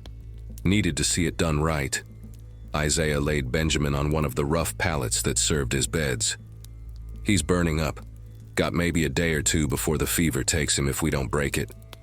I'll do what I can. Martha's eyes went to the fresh blood seeping through Isaiah's shirt. You hurt bad? Nothing that won't heal. A lie, but a necessary one. Just keep the boy alive, Martha, please. Why you care so much? He kin to you? No, but he's somebody's kin, somebody's son. That ought to be enough. Martha studied him for a long moment, then nodded slowly. You changing, Isaiah. Don't know if it's for better or worse yet, but you changing. I see it. Yeah, well, changing might be what gets me killed. He left before she could respond, walked back toward the fields with his back screaming and his mind racing. The morning sun climbed higher, burning off the frost, promising another long day of cotton and heat and choices that had no good answers. When he reached the rows, Crenshaw was waiting. But standing beside the overseer was someone new, a thin white man with pale eyes and a cruel mouth, dressed in clothes that marked him as someone from outside the plantation, someone from town maybe, someone with authority. Isaiah, Crenshaw called. Come here. Got someone who wants to meet you. Every instinct screamed danger, but Isaiah walked over, head down, posture submissive. This here's Mr. Sutton, Crenshaw said. He's an assistant overseer from the Campbell plantation over in Perry County. Been hearing about our driver program, wants to see how it works. Sutton looked Isaiah up and down like he was inspecting livestock. So this is the famous black driver. Heard you keep a tight ship here, boy. Heard you know how to make your own people fall in line. Yes, sir. Funny thing, though. Sutton's eyes narrowed. Just watched you miss 3 times in a row when you tried to whip that sick boy. That your usual technique? Letting them think they're getting punished when you're really going easy on them? Isaiah's blood ran cold. That was just... Crenshaw started, but Sutton held up a hand. No excuses. I saw what I saw. This driver's been playing both sides, trying to be Massa's good boy while protecting his own kind. Sutton spat tobacco juice into the dirt. You keep him on, Crenshaw. He's gonna undermine everything. Slaves need to fear the whip, not laugh at it behind your back. He won't do it again, Crenshaw said, but there was doubt in his voice now. Doubt and anger. Will you, Isaiah? No, sir. Prove it. Sutton pointed toward the fields. Right now, pick any hand who's slacking and give them 10 hard stripes. No missing, no mercy, no pulled strikes. Show me you remember how to be a driver. The test had come again, harder than before, with more eyes watching and more at stake. Isaiah looked toward the rows, toward 200 souls bent over cotton plants, all of them waiting to see what he would do. His hand tightened on the whip, and in the distance, near the well where the children played, he saw a small figure watching. Iodel, his daughter, too young to understand what was happening but old enough to be afraid. The choice was simple and impossible. Become the monster they wanted, or lose everything trying to stay human. Well? Sutton's voice carried impatience and threat. We waiting for sunset, boy? Pick someone and stripe them, now." Isaiah raised the whip. The leather uncoiled like a serpent tasting the air, hungry and patient. And for the first time since becoming driver, Isaiah understood that there was no way out of this except through. No mercy would save him. No compromise would work. He would either break completely or break free. But breaking free meant consequences he couldn't bear to imagine.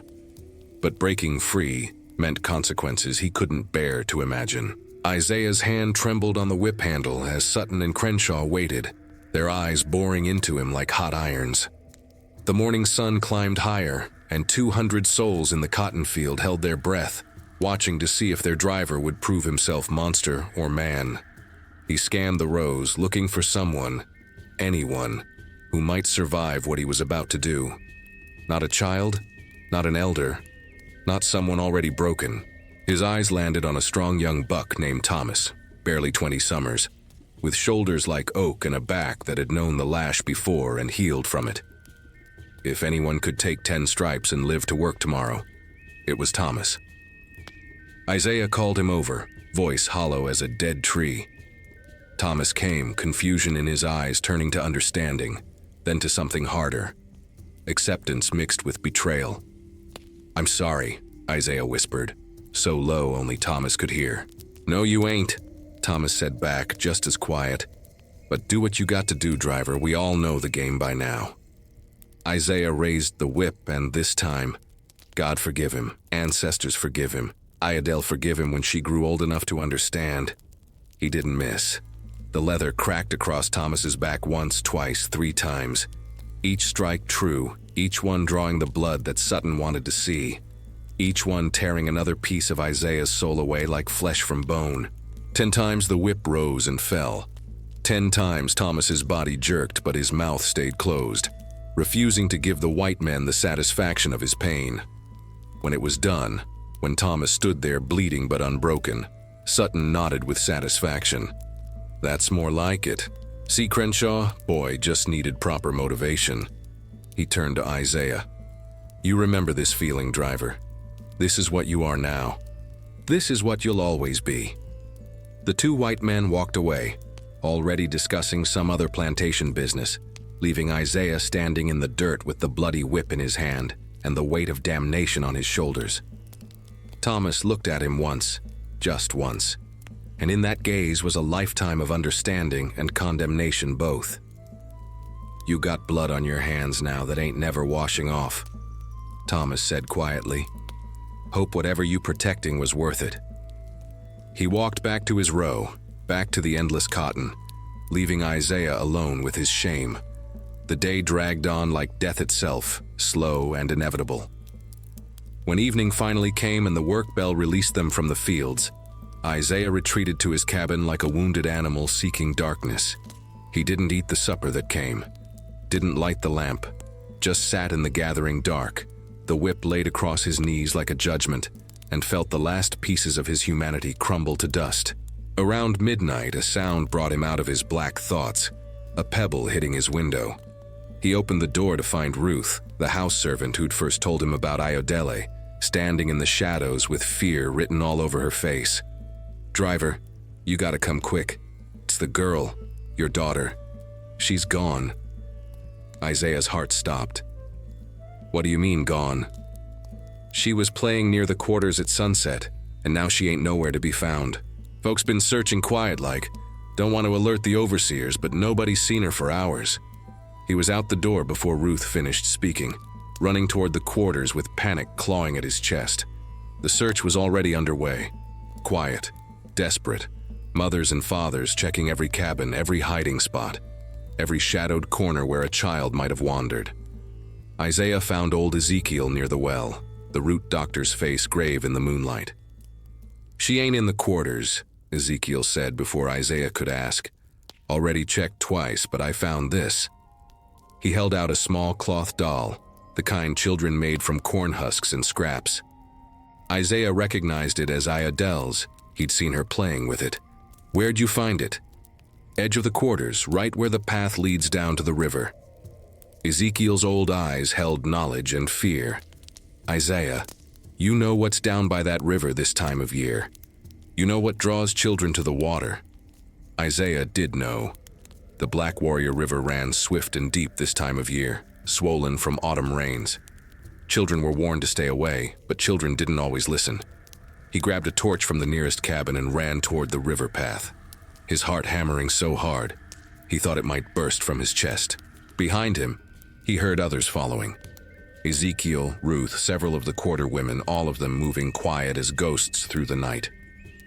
The path wound through a stretch of woods before opening onto the riverbank, and with every step, Isaiah's fear grew stronger. Images flooded his mind. Ayodele falling in, the current taking her. Her small body swept away into darkness. He burst through the tree line onto the riverbank and stopped dead. There she was. Ayodele stood at the water's edge, alive and whole, staring out at the river like she was listening to something only she could hear. The moonlight painted her in silver, made her look like a spirit herself. "Ayodele," Isaiah called, voice breaking with relief. She turned slowly, and even in the darkness he could see the strange expression on her face. Not lost, not confused, but certain, purposeful. "The river's calling," she said in a small voice. "Can't you hear it? It's calling all of us home." Isaiah approached carefully, like she was a wild thing that might bolt. "Baby girl, you gotta come away from there. Water's dangerous at night. Not as dangerous as staying." She looked back at the river, and her next words chilled Isaiah's blood. "Miss Abeni told me before she left, said if things ever got too bad, if the white folks ever came for me, I should come to the river.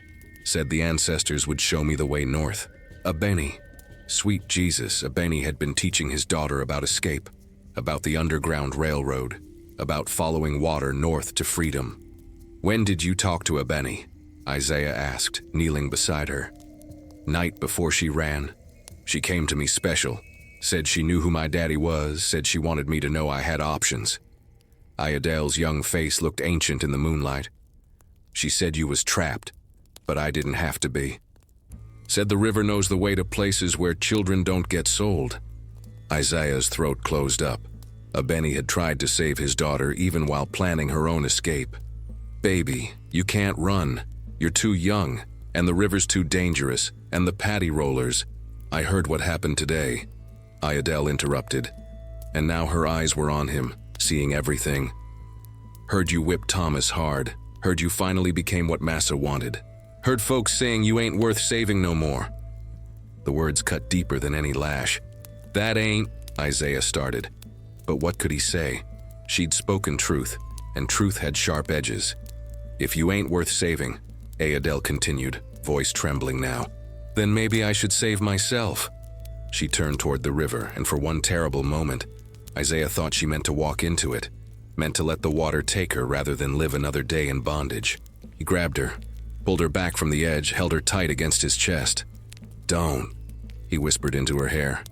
"Please don't. I know I ain't been the father you deserved. I know I made choices that damned my soul, but please don't leave me. You're all I got left that's worth living for." For a long moment she was stiff in his arms, resistant. Then slowly she softened. Her small hands clutched at his shirt, and he felt her tears soaking through the fabric. "I'm scared," she whispered. "Scared they gonna sell me. Scared you can't protect me. Scared of everything." "I know, baby. I know." Isaiah rocked her gently the way he imagined fathers were supposed to do, though he'd never had the chance to learn. "But running ain't the answer, not yet, not for you." "Then when? When is it the answer?" Isaiah had no response to that. When was escape ever the answer for a 6-year-old child? When was the risk of death by drowning or dogs or slave catchers better than the certainty of bondage? Behind him he heard the others arriving. Ezekiel, Ruth, the quarter women. They stood at a respectful distance, witnessing this moment of broken fatherhood, saying nothing. Finally, Ezekiel spoke. "River's been calling louder lately. Ever since them 7 got caught trying to run. The water remembers all the ones who jumped in chains rather than stay enslaved. Remembers all the ones who tried to follow it north. Sometimes it calls to the young ones, promises them what we can't give, freedom or rest, one or the other. She's 6 years old, Isaiah said, voice raw. She don't need to hear the river's call yet. Age don't matter when the suffering gets too heavy.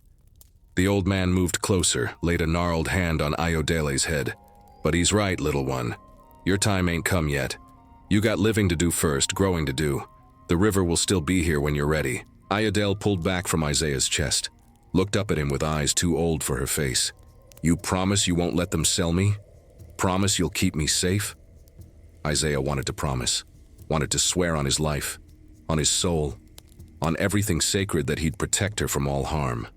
But he'd learned the hard way that promises made in bondage were fragile as spider silk, easily broken by the master's whim. I'll try, he said instead, giving her the only truth he had. I'll try with everything I got. But baby, you gotta understand. In this place, trying is all any of us can do. She studied his face for a long moment, then nodded slowly. Okay, I'll stay. For now.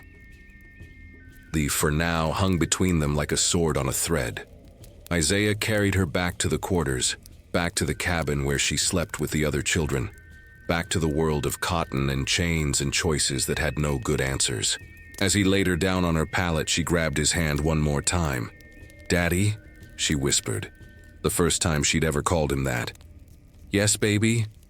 When you whipped Thomas today, did it hurt you too? The question pierced him clean through. Yes, he whispered back. It hurt me too. Every time it hurts me too. Good, she said and closed her eyes. Long as it still hurts, maybe you ain't completely lost. Isaiah walked back to his cabin in the dead of night, the torch long since burned out, navigating by moonlight and memory. His back ached from Crenshaw's stripes. His hands ached from holding the whip. His heart ached from everything. But Ayodele's words echoed in his mind. Long as it still hurts, maybe you ain't completely lost. Maybe she was right. Maybe feeling the pain of what he'd become was the only thing keeping him human. Or maybe it was just another lie he told himself to sleep at night. Either way, the river would keep calling. To Ayodele, to him, to everyone who carried bondage's weight. And one day soon maybe, someone would answer. And one day soon maybe, someone would answer. December came to the plantation cold and bitter, bringing with it the kind of weather that made bones ache and old scars throb with memory. The cotton harvest was nearly done, just a few more weeks of picking before the winter months when the field hands would turn to other work, clearing land, mending fences, preparing for the next planting season. Isaiah had survived 3 months as driver now. 3 months of walking the thin line between monster and man. 3 months of small mercies and large betrayals. 3 months of watching his daughter from a distance while pretending she meant nothing to him. But everything changed on a Wednesday morning when Massa Hargrove called him to the big house. Isaiah climbed the steps to the porch with dread pooling in his belly like cold water. Summons to the big house rarely meant anything good for a slave, even a driver with privileges. Hargrove waited in his study, surrounded by leather-bound books that Isaiah couldn't read, and documents that decided the fates of hundreds of souls. Crenshaw stood beside the desk, arms crossed, face unreadable. Isaiah, Hargrove began, voice measured and cold. We have a situation that requires your particular expertise. Yes, Massa. There's been talk in the quarters. Dangerous talk. Some of the hands are planning another escape attempt. Hargrove leaned forward, spectacles catching the lamplight. But this time, it's more organized, more dangerous. They're not just planning to run. They're planning to take weapons from the plantation first. Planning to fight their way out if necessary. Isaiah's blood went cold. An armed uprising was every master's nightmare, and the punishment for even planning such a thing was death. Slow public death meant to terrify anyone else who might harbor similar thoughts. I need names, Hargrove continued. I need to know who's leading this conspiracy, who's involved, where they're planning to strike, and I need that information by tomorrow morning. The trap had been sprung, and it was more vicious than anything Isaiah had faced before. Massa, I don't know nothing about... Don't insult my intelligence. Hargrove's voice went sharp as a blade. Your driver. You walk among them, sleep near them, hear things that white ears never catch. If there's a conspiracy brewing, you know about it, or you can find out. And if I can't? Crenshaw spoke up then, voice carrying a threat wrapped in silk. Then we'll assume you're part of it, and we'll start our investigation with you, and with anyone you care about. That little girl in the quarters, for instance. 6 years old is young, but not too young to be questioned. Not too young to be made an example of. There it was, the blade pressed against Iodel's throat, invisible but deadly real. Isaiah's hands clenched into fists at his sides. You wouldn't hurt a child. We'd do whatever necessary to protect this plantation and everyone on it, Hargrove said coldly. You have until tomorrow morning. Bring me names or suffer the consequences. Dismissed. Isaiah walked out of the big house in a daze, his mind racing through impossible choices. If there really was a conspiracy brewing, and knowing the quarters, there probably was, then finding out meant betraying his own people, meant sending men to the gallows or the auction block or worse. But if he didn't find out, Hargrove would start his investigation with violence and terror, and Iadel would be caught in the storm. That evening, as the sun set red as blood over the cotton fields, Isaiah did what he'd been avoiding for months. He went to see Ezekiel. The old root doctor lived in a cabin at the far end of the quarters, a place where the shadows grew thick and the air smelled of herbs and secrets. Isaiah knocked softly, heard the ancient voice call him in. Ezekiel sat by a small fire, grinding something in a wooden bowl, his clouded eyes reflecting the flames. I've been expecting you, the old man said before Isaiah could speak. Sit down, son, we got heavy things to discuss. Isaiah sat, feeling like a child called before an elder to answer for his sins. Massa wants names, he said quietly. Says there's folks planning an armed escape. Says if I don't tell him who by morning, they'll start questioning Iadel. Ezekiel kept grinding his herbs, the sound rhythmic and steady. And you came to me thinking I know something about this conspiracy? Do you? Maybe I do, maybe I don't. Question is, what would you do with the knowledge if I gave it to you? Isaiah had no answer. The old man sighed, set down his grinding bowl. There is a plan, yes. Been brewing since them 7 got caught trying to run last month. Folks getting desperate, getting brave, getting foolish. They talking about taking the overseer's rifles, about fighting their way to the river, about dying free rather than living in chains. That's suicide. They'll be massacred. Probably. But some folks reach the point where suicide looks better than this slow death we living. Ezekiel's eyes found Isaiah's, and despite the cataracts, they saw clear and deep. The leader is a man named Jacob. Field hand, strong as oak, smart too. He's been recruiting for weeks now, got maybe 20 souls ready to follow him to hell or freedom, whichever comes first. Why you telling me this? Isaiah's voice cracked. You know what I got to do with this information. I'm telling you because you asked. Because you deserve to know what choosing your daughter over your people is gonna cost. The old man leaned forward, and the firelight made his face look ancient as the world itself. Listen to me now, Isaiah. If you give them Jacob's name, they'll hang him high, make an example of him that'll haunt this plantation for generations. The others in his group, they'll be sold downriver, worked to death in the sugar fields, and the conspiracy will die before it ever had a chance to breathe. But Iadel will be safe. Will she? You think Massa's gonna forget this moment? Think he won't keep using her as a leash around your neck every time he needs you to betray someone? She's safe today, maybe. But tomorrow? Next year? When she's old enough to be sold to some white man's bed? The words hit like physical blows. Isaiah put his head in his hands, feeling the weight of impossible choices crushing down on him. What am I supposed to do? Let them question my daughter? Let them hurt her to get information? No. But you ain't supposed to sell out Jacob neither.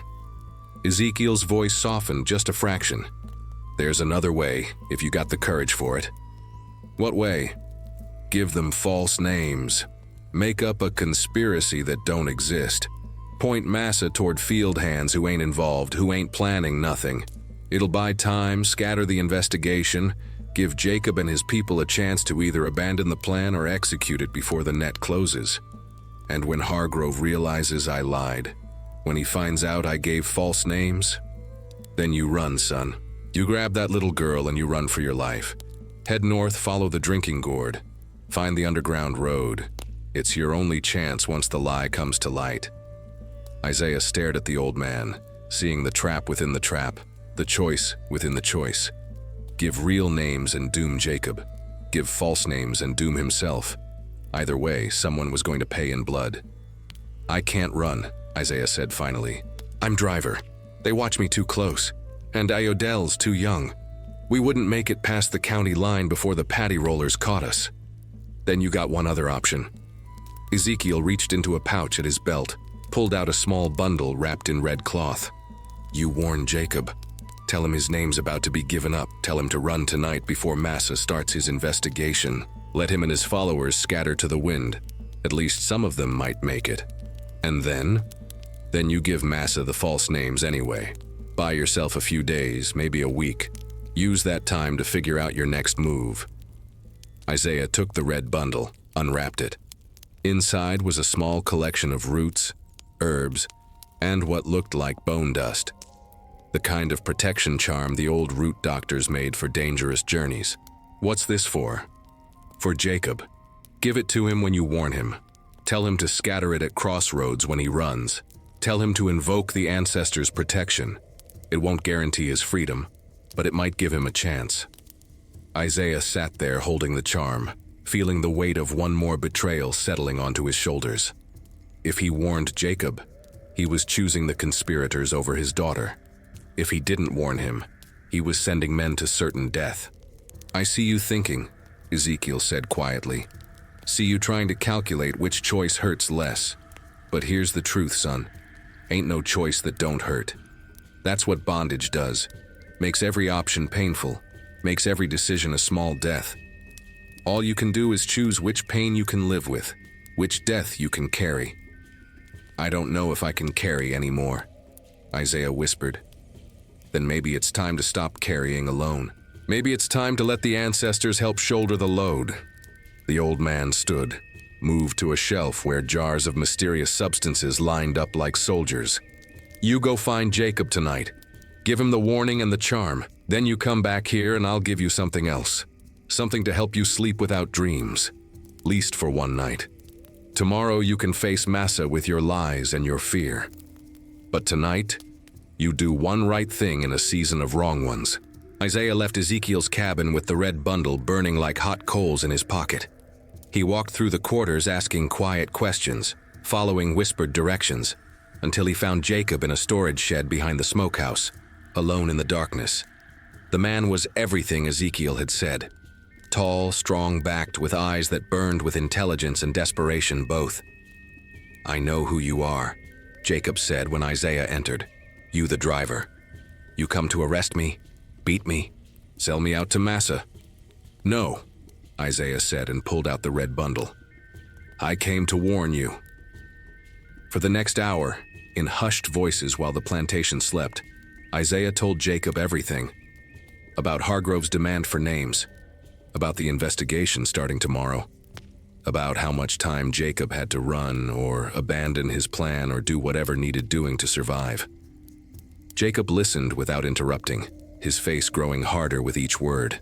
When Isaiah finished, the man was silent for a long moment. Then, why you doing this? Why help me when it puts you at risk? Because I'm tired of being the one who hurts people, Isaiah said simply. Because my daughter asked me if it still hurt when I raised the whip, and I told her yes. Because maybe warning you is the first step toward remembering who I used to be. Or maybe it's the last step toward getting yourself killed. Maybe. But I'm giving you the choice I never got. The chance to run with warning instead of being caught by surprise. Jacob took the red bundle, held it up to study in the dim light filtering through gaps in the shed walls. Your old root doctor make this? Yeah. Then I'll use it. And I'll remember what you did here, driver. If I make it north, if I ever taste freedom, I'll remember that you chose mercy when you could have chosen safety." They parted ways in the darkness, two men on opposite sides of an invisible line, both trying to stay human in a place designed to strip humanity away. Isaiah returned to his cabin as the first hints of dawn touched the eastern sky. Tomorrow he would go to Hargrove with false names. 3 field hands he knew were innocent, men who'd done nothing wrong but would bear the weight of investigation anyway. It would buy time. Maybe not much, but some. And in that time, Jacob and his followers would scatter. Some would die trying to escape. Some would make it to the river, maybe even beyond. Some would change their minds and stay, living with the knowledge of what could have been. But at least they'd have the choice. Isaiah lay down on his bed, fully clothed, too tired and heartsick to even remove his boots. Through the wall, he could hear the quarters beginning to wake. Children crying, women singing soft work songs, men coughing the cough of those who'd breathed cotton dust too long. His people, his blood, his responsibility and his damnation both. Tomorrow he would betray innocent men to save guilty ones, would lie to Massa to protect conspirators, would gamble his daughter's safety on false names and desperate hope. But tonight, just for tonight, he'd done one thing right. He'd given warning to those who needed it most. And maybe, just maybe, the ancestors would count that for something when his final reckoning came. And maybe, just maybe, the ancestors would count that for something when his final reckoning came. Morning arrived too soon, dragging Isaiah from fitful sleep into the cold December dawn. He'd barely closed his eyes before the weight of what he had to do pressed down on him like earth on a coffin lid. He washed his face in the basin, the water ice cold, shocking him into full wakefulness. In the cracked mirror nailed to his cabin wall, a stranger stared back, eyes hollow, face drawn. The look of a man who'd sold pieces of himself until nothing authentic remained. But today would be different. Today he would lie to save lives instead of telling truth to end them. The walk to the big house felt longer than usual, each step heavy with the knowledge of what false words he carried. Crenshaw met him at the door, eyes sharp with anticipation. "You got the names?" "Yes, sir." Inside Hargrove's study, Isaiah stood with his head bowed, hands clasped in front of him like a penitent sinner, and spoke the lies he'd rehearsed all night. 3 men, Massa. Samuel Johnson, Peter Wright, and Moses Freeman. I heard them talking late at night, speaking about weapons and running, about fighting if they had to. The names belonged to real people. Field hands who worked the far cotton rows. Men Isaiah barely knew, but knew enough to be certain they had nothing to do with Jacob's conspiracy. They were older, tired, broken in spirit by too many years under the lash. The kind who'd given up dreaming of freedom long ago. Hargrove wrote the names in his ledger with careful script, each letter a condemnation. "You're certain? You'll testify to this if needed?" "Yes, Massa." The lie tasted like ash on Isaiah's tongue. "Good. Crenshaw, have those 3 brought to the whipping post at noon. We'll question them publicly, make an example. The others need to see what happens to conspirators." Isaiah's stomach turned. He'd known this would happen, known that giving false names meant innocent men would suffer. But hearing it spoken aloud made it real in a way that twisted his insides. "One more thing," Hargrove said, looking up from his ledger. "You've proven your loyalty today, Isaiah. When this matter is concluded, we'll be increasing your privileges. Perhaps a new jacket for winter, perhaps extra rations for that little girl we both know about. The reward for betrayal, offered like a gift." Isaiah nodded, not trusting his voice, and was dismissed. He walked back toward the quarters in a fog of self-loathing, knowing that in a few hours, 3 innocent men would face the whip because of his lies. But if his lies worked, if they bought enough time, Jacob and the real conspirators would be gone by nightfall. A terrible trade, but the only one Isaiah could make. Near the well, he passed a group of women washing clothes, their hands red raw from lye soap and cold water. One of them, old Sarah, who'd been on the plantation since before Isaiah was born, began to hum. Just a low, mournful sound at first, wordless and ancient. Then another woman joined in, and another, until all 5 were humming together, their voices blending into something that raised the hair on Isaiah's neck. He recognized the melody. It was one of the old songs, the kind that came from across the water, from Africa itself. His mama used to sing it when he was small before she got sold away. The words were in a language he'd never learned, but he remembered what she'd told him it meant. The river remembers. The ancestors watch. We are not forgotten. Isaiah stopped walking, rooted to the spot by the power of that sound. The women didn't look at him, kept their eyes on their washing, but he knew the song was meant for him. A reminder, a warning, a promise. One of the women, the youngest, barely older than Ayodele, began to sing words now, soft and careful. Brother lost his way in the dark. Sister can't find the path back home. But the ancestors leave lights in the windows, so the wandering souls can find their way. The other women joined in on the refrain, their voices rising and falling like waves on an ancient shore. Isaiah felt tears burning behind his eyes, the first tears he'd let himself feel in months. When had he last cried? When had he last let himself feel anything except shame and fear, and the desperate need to survive one more day? The song ended as suddenly as it began. The women returned to their washing, and the moment passed like a dream upon waking. But Isaiah stood there trembling, something broken open inside him that he'd kept sealed shut since the day he took up the whip. That evening, after the 3 innocent men had been questioned and beaten, not as severely as they might have been, because Crenshaw found their denials convincing enough to doubt Isaiah's accusation, Isaiah did something he hadn't done since becoming driver. He went to the Praise House. It was a small structure at the edge of the quarters, built from rough timber and clay, where the hands were allowed to gather on Sunday evenings for worship, under the watchful eye of a white preacher who taught them obedience to their earthly masters as preparation for heavenly reward. But on Wednesday nights, when no white eyes watched, the Praise House became something different, something older and more dangerous. Isaiah arrived after full dark, moving quietly through the shadows. Inside, maybe 20 souls had gathered, old and young, men and women, all of them seeking something the daylight world couldn't provide. Ezekiel stood at the front, his ancient face illuminated by a single candle. When he saw Isaiah enter, something flickered in the old man's clouded eyes, surprise perhaps, or satisfaction. "Welcome, brother," Ezekiel said. "Come sit. We were just about to call on the ancestors." Isaiah found a place on one of the rough benches, squeezed between a field hand he recognized and a woman holding a sleeping baby. The air smelled of sweat and hope and something else, something sacred that had no name. "Tonight," Ezekiel began, his voice low and rhythmic, "we remember who we are. Not what Massa calls us, not what the auction block named us, but who we truly are. Children of the ones who survived the water. Children of the ones who kept the old ways alive, even in chains. Children of the ones who refused to forget." Around the room, people swayed gently, humming that same ancient melody Isaiah had heard by the well. "We got a newcomer tonight," Ezekiel continued, and Isaiah felt every eye turn toward him.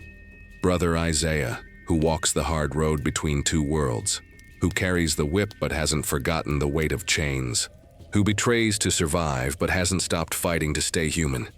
The words were both condemnation and absolution. "Stand up, brother," Ezekiel commanded gently. Isaiah stood, legs shaking. "Tell us," the old man said. "When's the last time you sang the old songs? The ones your mama taught you before the white man's tongue replaced the African one?" Isaiah's throat closed. I don't remember. Been so long. Then let me remind you." Ezekiel began to chant in a language Isaiah had heard only in fragments, in whispers, in the deepest memories of childhood. The words were strange but somehow familiar, like remembering a dream. Other voices joined in, those who still carried the mother tongue, who'd learned it from grandmothers who remembered, who kept it alive in secret songs and midnight prayers. Isaiah felt something breaking inside him, some dam he'd built to keep the flood of memory and pain and longing contained. Tears streamed down his face openly now. and he didn't wipe them away. Your mama, Ezekiel said, switching back to English. What was her real name? Not the one Massa gave her, but her true name. Adeola, Isaiah whispered. She told me once, made me promise to remember. It means, crown brings honor in the Yoruba tongue. And what did she call you before they renamed you Isaiah? The memory came flooding back, sharp and painful as a knife to the heart. Babatunde. She called me Babatunde. It means father returns. She said I carried the spirit of her own father who died on the ship crossing the water. Then tonight, Ezekiel said, voice rising with power, we don't call you Isaiah. We don't call you driver. Tonight you are Babatunde, son of Adeola, grandson of the ones who died in chains but whose spirits live on. The room erupted in voices, not the careful, controlled singing of the Sunday praise house, but something wilder, more primal. Bodies swayed, feet stamped, hands clapped in complex rhythms that seemed to come from the earth itself. Someone started a ring shout. That circular dance the old ones did, moving counterclockwise like the sun's path reversed, like time running backward toward Africa, toward freedom, toward home. Isaiah found himself pulled into the circle, his body remembering movements he'd never been taught, his feet finding rhythms he'd never consciously learned. Around and around they moved, faster and faster, while Ezekiel chanted and the room filled with a power that made the air thick and electric. For those few minutes, Isaiah wasn't a driver, wasn't a betrayer, wasn't a man divided against himself. He was Babatunde, child of Adeola, dancing with his ancestors, remembering who he'd been before bondage tried to erase him. When the circle finally broke and the dancers collapsed onto benches, gasping and sweat-soaked, Isaiah felt emptied and filled all at once. Emptied of shame, if only temporarily. Filled with something he'd almost forgotten existed. The knowledge that beneath all the layers of survival and compromise, his true self still lived. Ezekiel approached, laid a hand on Isaiah's shoulder. You see now? You see what Massa can't take from us? No matter how hard he tries, he can steal our labor, steal our children, steal our very names. But he can't steal this connection to who we really are, to where we really come from, to the ancestors who watch and wait and remember. But what good does it do? Isaiah asked, voice hoarse. Tomorrow I still gotta ring the bell. Still gotta walk the rows with the whip. Still got to choose between my daughter's safety and my people's freedom. It don't change tomorrow, Ezekiel agreed. But it changes you. Reminds you that the man holding the whip ain't the real you. He's just a mask you wear to survive. And masks can be taken off when the time is right. When will the time be right? Can't say, but it's coming. I feel it in my bones, see it in my dreams. The old order's cracking. Won't be today, won't be tomorrow, but it's coming. And when it does, you gotta remember Babatunde. Gotta remember the songs. Gotta remember you're more than what they made you. Isaiah walked back to his cabin in the deep night, his body exhausted but his spirit somehow lighter. The song still echoed in his head, the rhythm still pulsed in his blood. For the first time in months he felt almost whole, but the whip still hung on his wall, waiting for morning. And morning always came too soon. And morning always came too soon. 3 days after Isaiah gave the false names, word came that Jacob and 6 of his followers had vanished in the night, gone like smoke, like spirits, like dreams that fade with daylight. The plantation erupted into chaos. Hargrove ordered a complete lockdown. Every cabin searched, every soul accounted for, dogs brought in to track the runaways' scent. But the trail went cold at the river, just like Isaiah knew it would.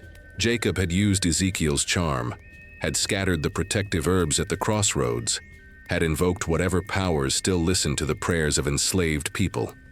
And somehow, miracle or luck or ancestors' blessing, they'd made it away clean. But Hargrove's rage needed a target, and when Jacob couldn't be found, that rage turned elsewhere. It turned toward Crenshaw. You told me the investigation was thorough, Hargrove shouted at his overseer, loud enough that half the plantation could hear. You told me we had the right names, the right suspects, and yet 7 men escaped right under your nose.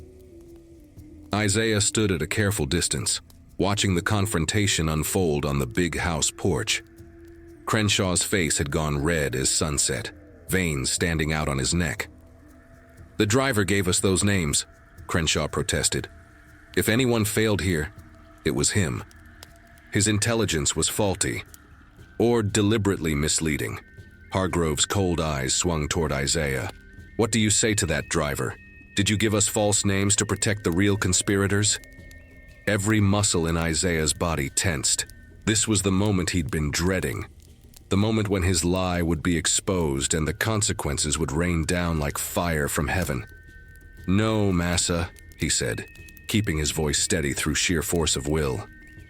"I told you what I heard. If those men weren't involved, if I was mistaken, then I apologize. But I swear on my life I told you true, as I knew it." The lie felt different this time. Heavier, more dangerous.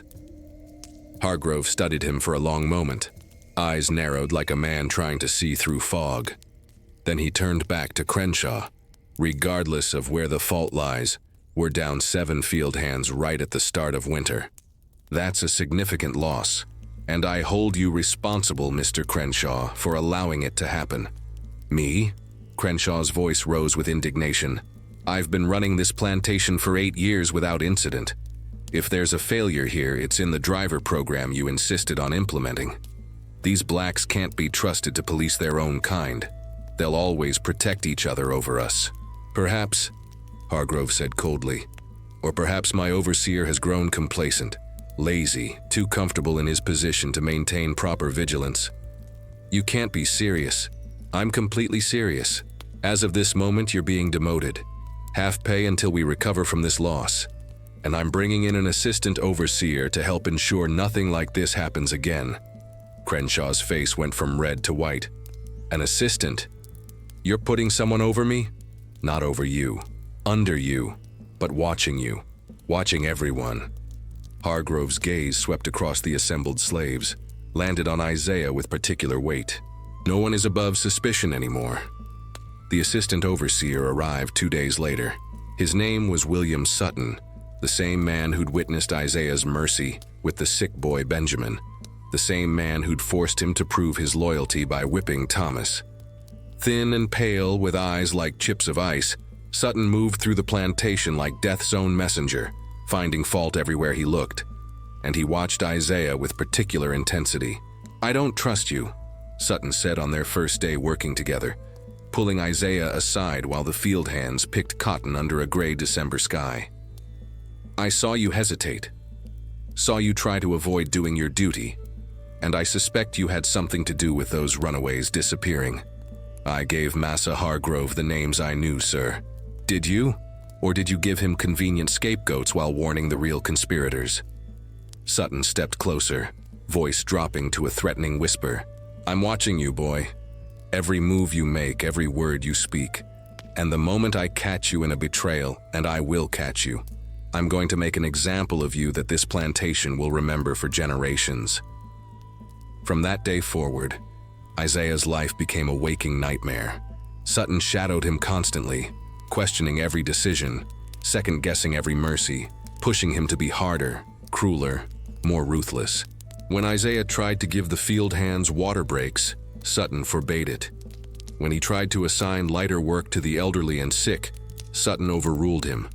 When he tried to maintain even the smallest shred of humanity in how he drove the work, Sutton crushed it. And Crenshaw, humiliated by his demotion and looking for someone to blame, began to turn on Isaiah too. "You caused this," the overseer hissed one morning, catching Isaiah alone near the cotton gin. "Your false intelligence cost me my reputation and half my pay. And I know in my bones, that you protected those runaways somehow. Sir, I never—" "Shut your mouth!" Crenshaw's hand shot out, grabbed Isaiah by the throat, slammed him against the wooden wall. "I can't prove it yet, but I will. And when I do, I'm going to strip every piece of privilege you've earned. That cabin, those rations, that protection for your little girl, all of it gone.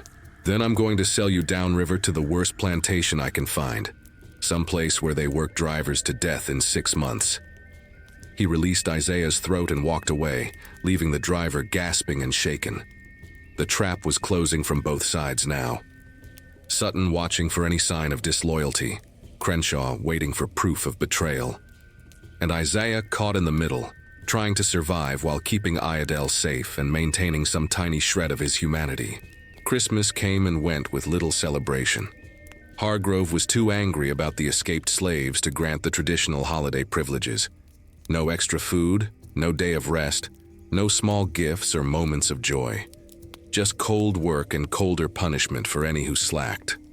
On New Year's Day, 1843, Isaiah stood at the edge of the cotton field, watching the sun rise over a world that seemed determined to grind him into dust. He'd been driver for 6 months now. 6 months of impossible choices, small mercies and large betrayals. 6 months of watching his soul corrode while trying to protect the one pure thing in his life, his daughter. But the cost was getting too high. He could feel it in his bones, in the way sleep wouldn't come anymore, in the way food tasted like ash, in the way even the ancestors' songs couldn't quite reach the broken places inside him. Something had to give. Something had to break. The question was whether it would be the plantation's grip on him, or his own mind and spirit finally cracking under the weight. That afternoon, Sutton called him to witness a punishment. A young woman named Grace had been caught stealing food from the smokehouse, just a scrap of bacon, barely enough to feed herself and the baby she was nursing. But theft was theft, and Sutton intended to make an example. 20 lashes, the assistant overseer announced, and driver, you'll be the one to administer them. Isaiah looked at Grace, barely 20 years old, thin as a rail from giving all her food to her baby, terrified but defiant. And something inside him finally snapped. No. The word hung in the air like a gunshot. Sutton's eyes went wide. What did you say? I said no. She was feeding her child. That ain't a crime worth 20 lashes. You don't get to decide what's a crime and what's punishment. Sutton's voice went deadly quiet. You get to do what you're told. Now pick up that whip and stripe her, or by God, I'll stripe you both. Isaiah looked at the whip lying on the ground between them, looked at Grace's frightened face, looked at Iredell watching from a distance with those two old eyes, and for the first time since becoming driver, he made a choice with full knowledge of what it would cost. No, he said again, I won't do it. Not this time. Not anymore. Sutton smiled, a cold, terrible smile. Finally you show your true colors. He turned to Crenshaw, who'd been watching the whole exchange. Get the chains, this driver just committed insubordination in front of witnesses. Time to show the whole plantation what happens to slaves who forget their place. As 2 white men moved to grab him, as chains rattled and Grace screamed and the field hands watched in stunned silence, Isaiah felt a strange calm settle over him. He'd made his choice, had finally drawn a line he wouldn't cross. The consequences would be terrible, would probably be fatal, but at last, he'd stopped being what they wanted him to be. He was Babatunde again, even if only for a moment, and that was worth whatever came next. The chains went on cold and heavy, biting into Isaiah's wrists with the familiar weight of bondage he'd almost forgotten while playing driver. 2 white men, hired hands from town that Sutton had brought specifically for moments like this, dragged him toward the whipping post while the entire plantation watched in stunned silence. Grace collapsed to her knees, weeping. No, please, I'll take the lashes. Don't hurt him for my sake. Quiet, woman, Sutton barked. This ain't about you no more. This is about teaching every soul on this plantation what happens to those who defy white authority. They chained Isaiah to the post, arms stretched above his head, the iron links threaded through a metal ring. He'd seen this done 100 times, had watched men and women stripped of their shirts and dignity, had heard their cries as leather tore flesh. Now it was his turn. Sutton circled him slowly like a preacher preparing to deliver a sermon. 15 lashes, he announced to the assembled crowd. Not for the girl's theft, she'll get hers later, but for the driver's insubordination. For his refusal to do his duty, for his betrayal of the trust Massa Hargrove placed in him. Crenshaw stood nearby, whip in hand, face twisted with satisfaction. "Should I do the honors?" "No," Sutton said, and his smile turned cruel as winter frost. "Let the driver do it himself. Let him feel what he's been giving others all these months." A confused murmur ran through the crowd. "You heard me," Sutton continued. "Driver Isaiah here has been showing mercy when he should have been showing strength. Been pulling his strikes, missing on purpose, trying to be gentle with the whip. Well, now he's going to learn exactly what that whip feels like when wielded properly." He gestured, and the hired hands unchained Isaiah from the post, spun him around to face it instead. One of them pressed the whip into Isaiah's hand. 30 stripes, Sutton said. "You're going to give them to yourself. Strike your own back, driver. Show us you understand discipline." Isaiah stared at the whip in his hand, understanding dawning like sickness in his gut. This wasn't just punishment. It was humiliation, degradation, a way of breaking him more completely than any beating could. "I can't reach my own back," he said quietly. "Then stripe your legs, your arms, your chest. I don't care where the leather falls, long as it falls 30 times and draws blood each time." Sutton's voice dropped to a whisper only Isaiah could hear. "Refuse, and we'll drag that little girl of yours up here and make her watch while we strip every inch of skin from your bones. Then we'll sell her to the worst fate I can arrange." The threat was clear. The choice was no choice at all.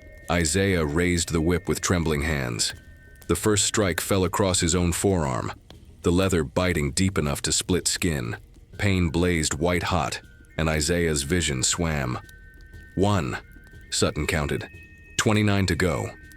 The second strike fell on his other arm, the third across his thigh, the fourth and fifth on his chest, tearing through his shirt to the skin beneath.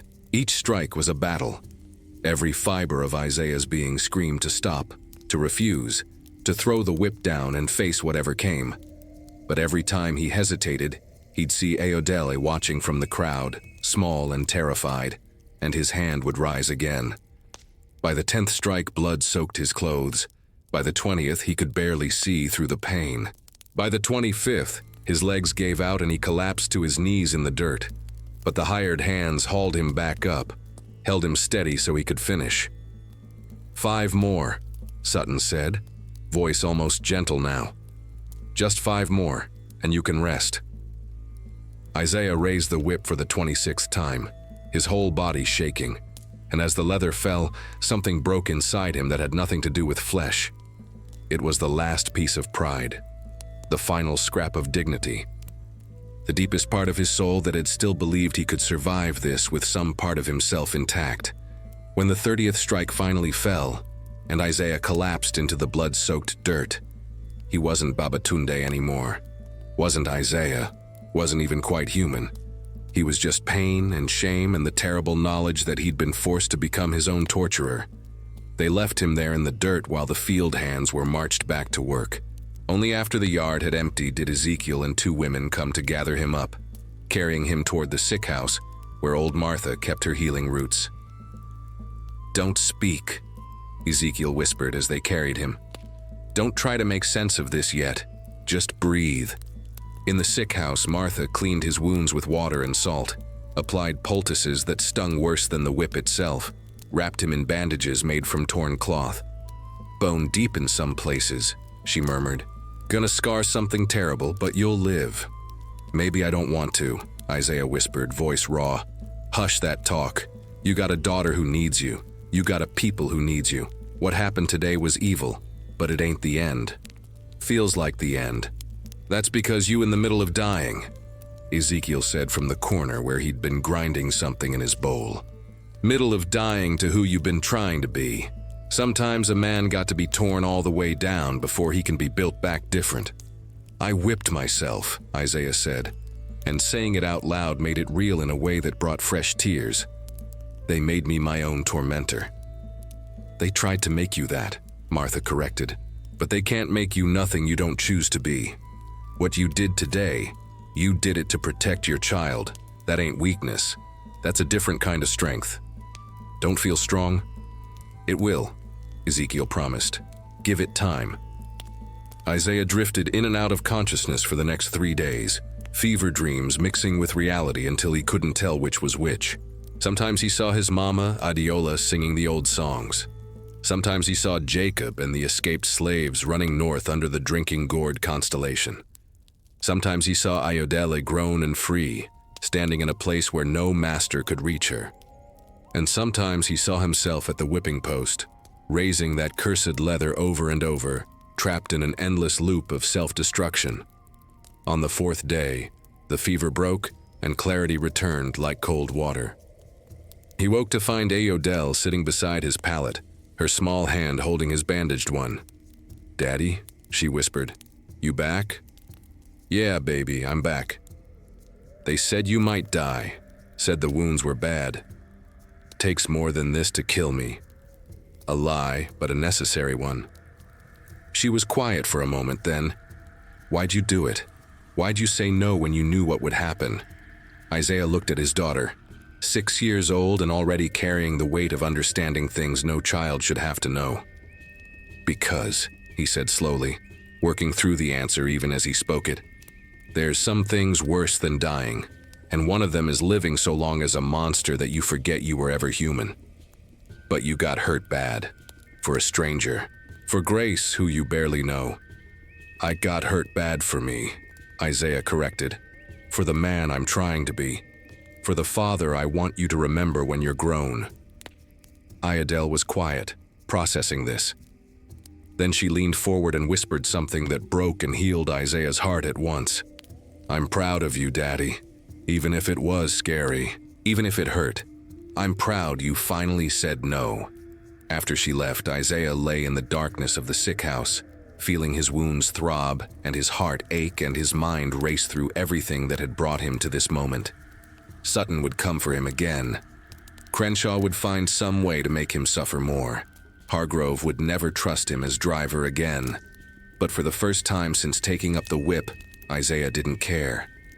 He'd found the line he wouldn't cross, had paid the price for defending it, and somehow, impossibly, it had given him back a piece of himself he'd thought lost forever.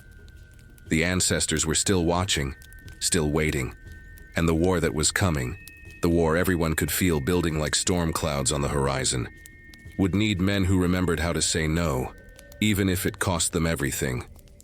Especially then. 2 years passed like water through a sieve, quick and unstoppable, carrying pieces of life away with every passing day. Isaiah healed from his wounds, but the scars remained, written across his arms and chest like a testament to the day he'd finally said no. He was stripped of his driver position, demoted back to field hand, his cabin taken away and given to a new driver, a man from a neighboring plantation who had no ties to the quarters, no sympathy, no mercy. Isaiah returned to the rows, returned to picking cotton from dawn till dusk, returned to the life he'd known before privilege corrupted him. And strangely, blessedly, it felt like coming home. The quarters welcomed him back. Not with words were dangerous, but with small gestures. Extra cornbread left on his doorstep, a blanket that appeared on cold nights, children who smiled at him instead of looking away in shame. He'd paid his debt, had suffered for his defiance, and in suffering had proven he was still one of them. But the world outside the plantation was changing fast. Rumors filtered down from the big house, whispered between field hands, carried by traveling preachers and traders who passed through. The North and South were splitting apart, like a tree struck by lightning. Arguments over slavery, over states' rights, over whether new territories would be free or slave. In 1860, a man named Abraham Lincoln was elected president, and the South erupted like a hornet's nest kicked by a fool. South Carolina seceded from the Union, then Mississippi, Florida, Alabama, Georgia, Louisiana, Texas. One by one, the slave states declared themselves a new nation, the Confederate States of America. War was coming. Everyone knew it, could feel it in the air like electricity before a storm. On the plantation, Massa Hargrove became increasingly paranoid. More patrols, stricter punishments, tighter control over every aspect of the slaves' lives. He feared uprising, feared that news of the war would inspire rebellion, and he was right to fear. In April 1861, Confederate forces fired on Fort Sumter, and the war began in earnest. The plantation tried to continue as normal. Cotton still needed planting, fields still needed working. The machinery of bondage ground on regardless of the cannons firing hundreds of miles away. But everything had changed. The white men were distracted, divided. Many left to join the Confederate Army, convinced the war would be over in months, that the Yankees would be crushed, and slavery would be preserved forever. Crenshaw departed in May, joining an Alabama regiment with dreams of glory. Sutton stayed to run the plantation with a skeleton crew of overseers and hired men. And in the quarters, hope began to grow like wildfire in dry grass. "They're fighting each other now," Ezekiel said one night in the praise house, his ancient eyes gleaming with something Isaiah hadn't seen in years. White man killing white man over whether we should be free. The ancestors foretold this day. "Don't mean we're free yet," Isaiah cautioned. "War could go either way. Confederacy could win, make bondage even worse than before." Or, a young voice spoke up. It was Thomas, the man Isaiah had whipped 2 years ago. The Yankees could win, could free us all, could make this whole evil system burn to ash. The room hummed with dangerous possibility. "We got to be ready," Ezekiel said. "Got to prepare for when that moment comes. Because it will come. I've seen it in my dreams, heard it in the wind. The old order is dying, we just got to survive long enough to see the new one born." Isaiah wanted to believe, wanted to let that hope take root. But he'd learned the hard way that hope could be more dangerous than despair. Summer turned to fall, and the war that was supposed to end quickly dragged on. News filtered back of battles, Bull Run, Shiloh, Antietam, places where thousands died in a single day, where the ground ran red with blood. On the plantation, work continued, but the white men grew fewer and more nervous. Hargrove aged a decade in a year, his hair going white, his hands shaking. The Confederate Army kept requisitioning supplies, food, horses, even slaves to build fortifications and dig trenches. 20 field hands were taken in the fall of 1862, marched away to serve the Confederate war effort. They never came back. And then in January 1863, something happened that changed everything. News arrived of something called the Emancipation Proclamation, a decree from President Lincoln declaring that all slaves in Confederate territory were free. The plantation erupted with whispered excitement and confused questions. What did it mean? Were they actually free now? Could they just walk away? "It's a war measure," Ezekiel explained to those who gathered in secret. "Means legally we're free, but until the Union Army gets here to enforce it, Massa ain't recognizing nothing. To him, we're still property." "Then what good is it?" someone asked bitterly. "It's a promise," Isaiah said, surprising himself. "A promise that if we can hold on, if we can survive, freedom's waiting on the other side of this war. And if the Confederacy wins, then we were never free at all. But at least we'll know someone tried." The months that followed were the strangest of Isaiah's life. Legally free but practically enslaved. Working the fields while knowing that somewhere, Union soldiers fought battles that might determine whether his daughter grew up in chains or freedom. Iadel was 8 now, tall and quick-minded, already being eyed by the new overseer for work in the big house. Isaiah watched her with a father's desperate love, knowing that every day the war continued was another day she remained in bondage. Then, in the spring of 1865, everything came to a head at once. The Confederate lines were collapsing.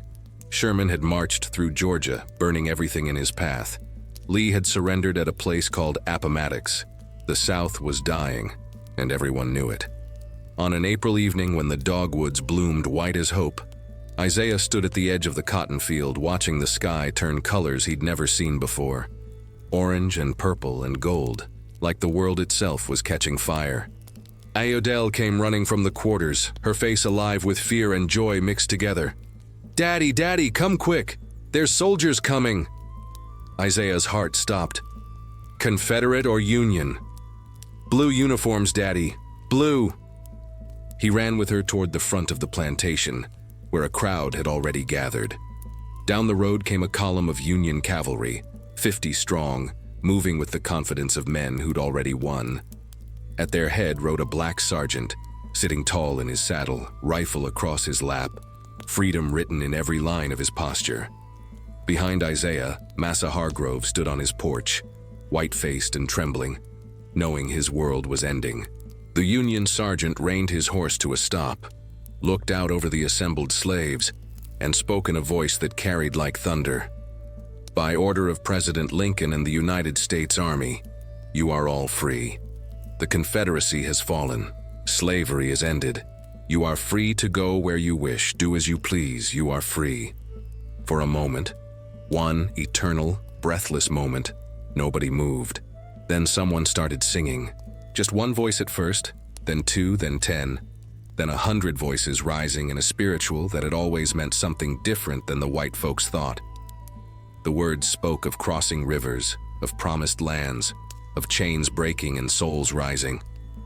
Isaiah felt tears streaming down his face as he grabbed Ayodele and lifted her high, spinning her in circles while she laughed and cried at once. "You're free, baby," he kept saying. "You're free. You're free. You're free." Around them, the plantation was transforming. Some people stood in shock, unable to process the moment. Others danced. Still others wept. A few started walking immediately, just walking away without looking back, like they couldn't wait another second to leave bondage behind. The Union sergeant dismounted, approached the crowd. His eyes found Isaiah, perhaps recognizing the scars, perhaps seeing something in his bearing, and nodded with respect. "You were driver here?" he asked. "Was. Long time ago. How'd you handle it?" Isaiah looked at the man, this black soldier who'd found a different path to freedom, who'd earned it with rifle and uniform instead of simply surviving until deliverance came. "Poorly," Isaiah said honestly. "Made choices I'll carry to my grave. Hurt people to protect the one thing that mattered most." He pulled Ayodele close. "But I survived. We survived. And now maybe we get a chance to be something more than what bondage made us." The sergeant smiled, a tired, knowing smile. "That's all any of us can hope for, brother. A chance to be more than what they made us." As the sun set on that first day of freedom, Isaiah stood with Ezekiel and the other elders, watching the old plantation begin to empty. "Where will you go?" the old root doctor asked. "Don't know yet. North, maybe. Somewhere Ayodele can go to school, learn to read, be something I never got to be." "And the shame you carrying? The guilt of what you did as driver?" Isaiah touched the scars on his arm, remembering. "I'll carry that till I die. But maybe now I can also carry something else.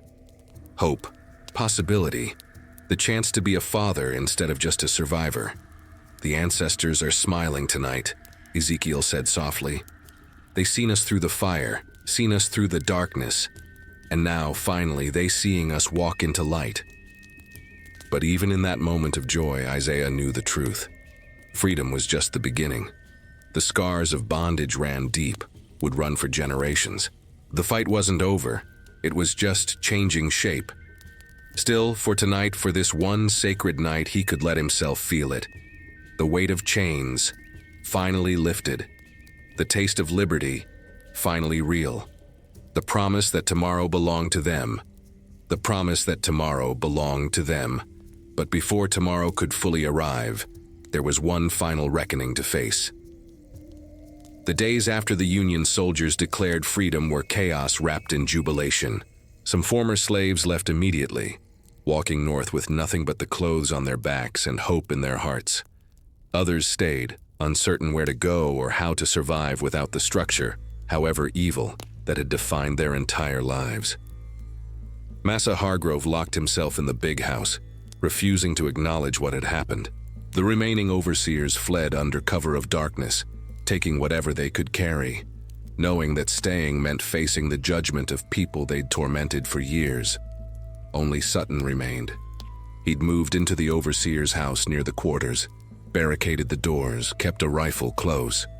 Word spread that he was waiting for Confederate reinforcements that would never come, waiting for some miracle that would restore the old order. Someone needs to deal with him, Thomas said on the third night of freedom, standing with a group of men near the well. Can't just let him sit there, armed and dangerous, while we trying to figure out our new lives. Let him rot, another man said. We're free now, don't need to risk ourselves on his account. But what if he decides to go out fighting? What if he starts shooting into the quarters? Man like that, backed into a corner, he's liable to do anything. The argument raged while Isaiah listened from the shadows. He'd been keeping his distance from quarter politics, focusing on Iredell, on planning their journey north, on trying to imagine a future he'd never dared dream before.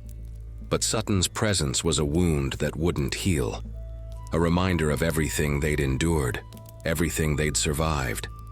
And Isaiah had more reason than most to hate the man. I'll go talk to him, Isaiah heard himself say. The group turned to stare. You? Thomas asked. Why you? Because he knows me. Because I was driver once. Because maybe I can convince him to leave without bloodshed. Or maybe he'll shoot you on sight, Ezekiel said, emerging from the darkness. That man got a special hatred for you, Isaiah. You defied him, survived him. He'll want revenge before he accepts defeat. Maybe, but someone's got to try, and it should be me.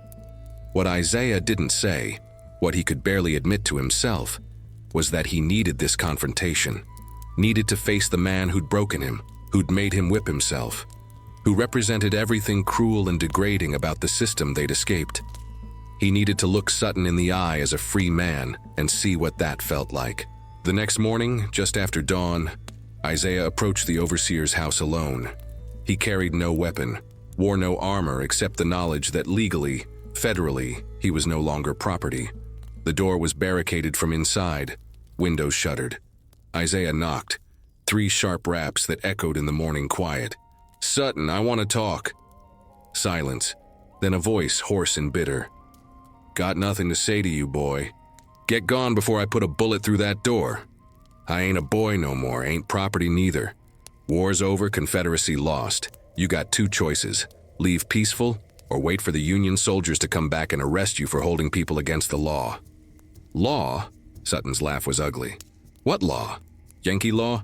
That ain't my law, this is my land, my plantation. It never was yours, Isaiah interrupted. Was Hargrove's, and he's locked up in the big house like a scared rabbit.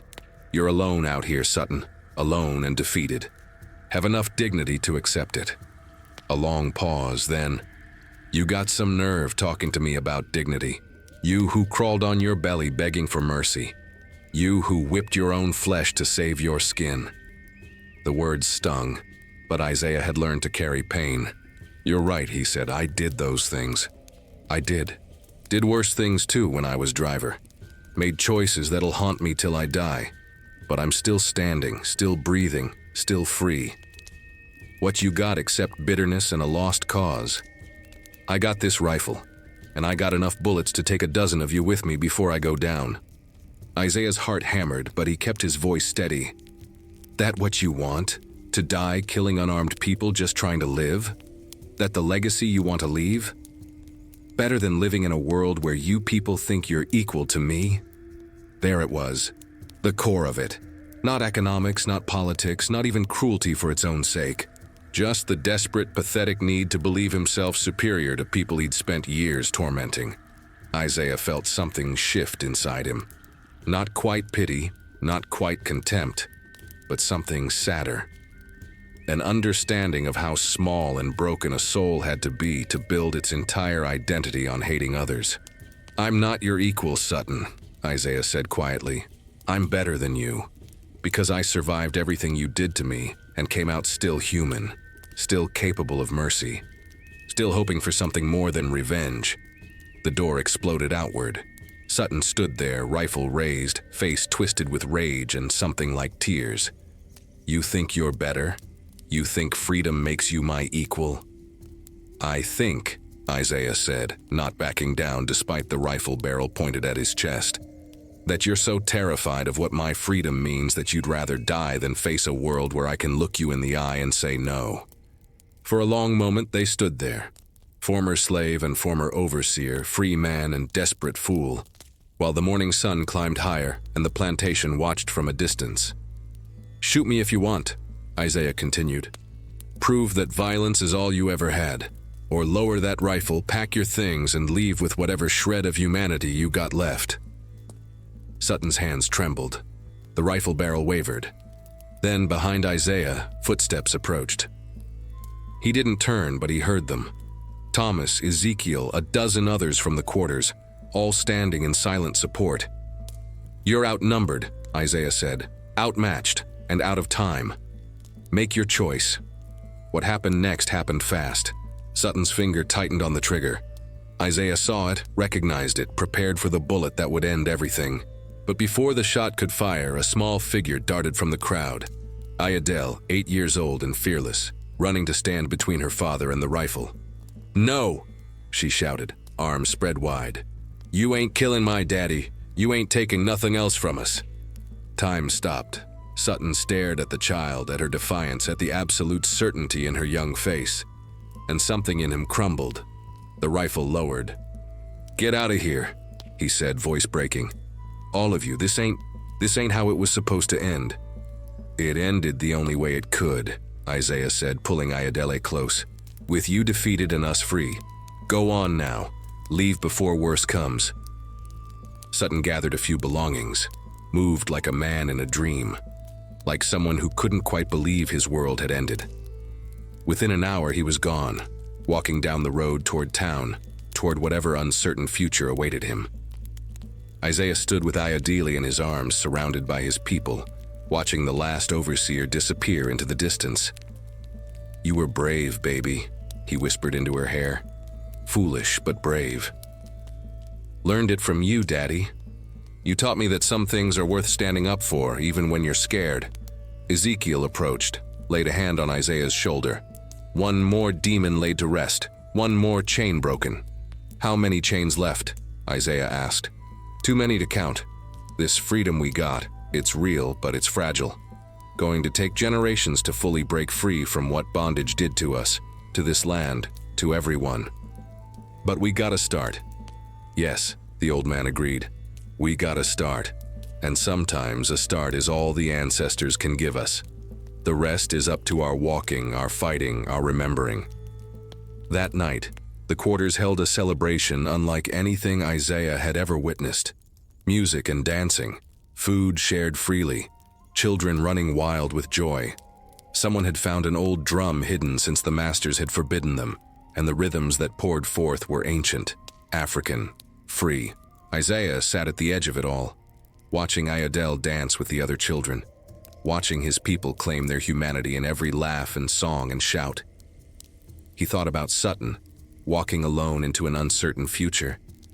Thought about Crenshaw, maybe dead in some distant battle. Thought about Hargrove, locked in his big house, refusing to acknowledge the world had changed.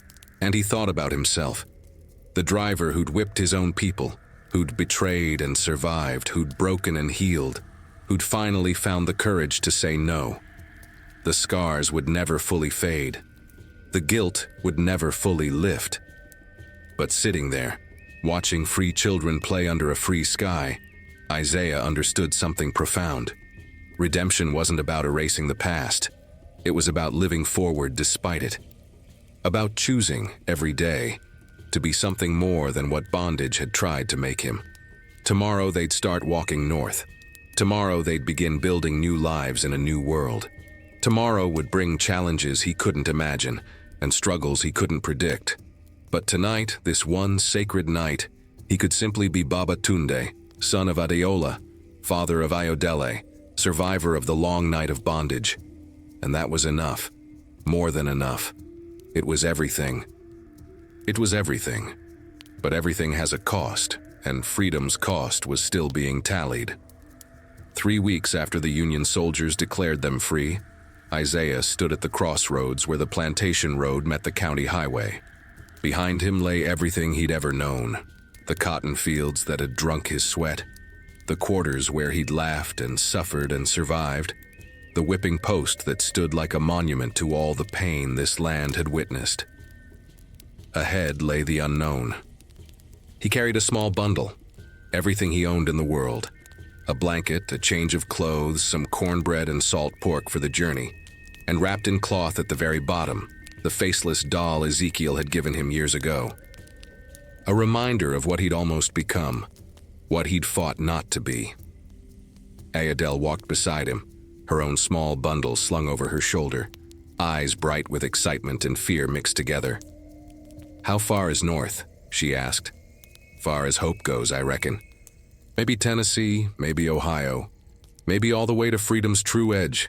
Ain't we free now?" "Legally, yes, but there's free on paper and free in truth.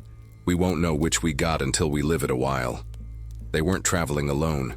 Maybe 50 souls from the plantation had decided to leave together. Safety in numbers, someone said, and everyone agreed. Ezekiel led them, the old root doctor still strong enough to walk despite his years, still carrying the wisdom that would guide them through whatever came. But before they could leave, one final gathering had been called. The entire plantation, those leaving and those staying, assembled in the yard where the auction block had once stood. Someone had torn it down the day after freedom came, smashed it to splinters with hammers and axes, and decades of rage finally given voice. In its place, they'd built a simple wooden platform. Thomas climbed up first, looked out over the assembled faces. "We got some things need saying before folks scatter to the winds, things that need witnessing and remembering." He gestured, and 3 men came forward, the ones Isaiah had named falsely to protect Jacob and the conspirators. They'd survived Hargrove's investigation, had been beaten but not broken, had carried Isaiah's lie without knowing it was protecting others. "Isaiah," Thomas called. "Come up here." Isaiah's stomach dropped. He looked at Ayodele, saw her squeeze his hand encouragingly, and climbed onto the platform. "These men," Thomas said, pointing to the 3, "they suffered because of false accusations, suffered because someone needed scapegoats to protect the real runaways." A murmur ran through the crowd. "That someone was me," Isaiah said before Thomas could continue. He looked at the 3 men, Samuel Johnson, Peter Wright, Moses Freeman, and saw confusion in their faces. "I gave Massa your names knowing you were innocent. Did it to buy time for the real conspirators to escape. Did it to protect my daughter from being questioned. Did it because I was trapped between impossible choices and chose the ones I thought I could live with." Silence heavy as chains. Samuel stepped forward. "You let us take beatings meant for others?" "Yes." "You sacrificed us without asking?" "Yes." "Why you telling us now? Why not just let it stay buried?" Isaiah met the man's eyes. "Because we're free now. And freedom means facing truth even when truth is ugly. Means owning what we did to survive, what we did to each other. I wronged you, all 3 of you, and you deserve to know it." "And what?" Peter's voice was bitter. "You expect forgiveness? Expect us to say it's all right because you had your reasons?" "No," Isaiah said simply. "I expect your anger, your hate, if that's what you feel. I'm just tired of carrying lies. Tired of pretending the choices I made didn't cost other people." Moses, the eldest of the 3, stepped onto the platform. He studied Isaiah for a long moment, then spoke. "You know what the worst part is. I understand why you did it. If I had a daughter, if Massa threatened her, I might have done the same. That's what bondage did to us. Made us hurt each other just to survive one more day." He turned to face the crowd. "But we ain't in bondage no more. So here's what I say. I forgive Isaiah for what he done. Not because it was right, but because holding hate takes energy I'd rather spend on building something new. But I don't forget. None of us should forget. We carry this story forward so the next generation knows the cost of survival, knows what bondage made us do to each other." Samuel and Peter nodded slowly, reluctantly. "We forgive," Samuel said. "But like Moses said, we don't forget." Isaiah felt tears burning behind his eyes. "Thank you. That's more grace than I deserve." None of us deserve freedom, Ezekiel called from the crowd.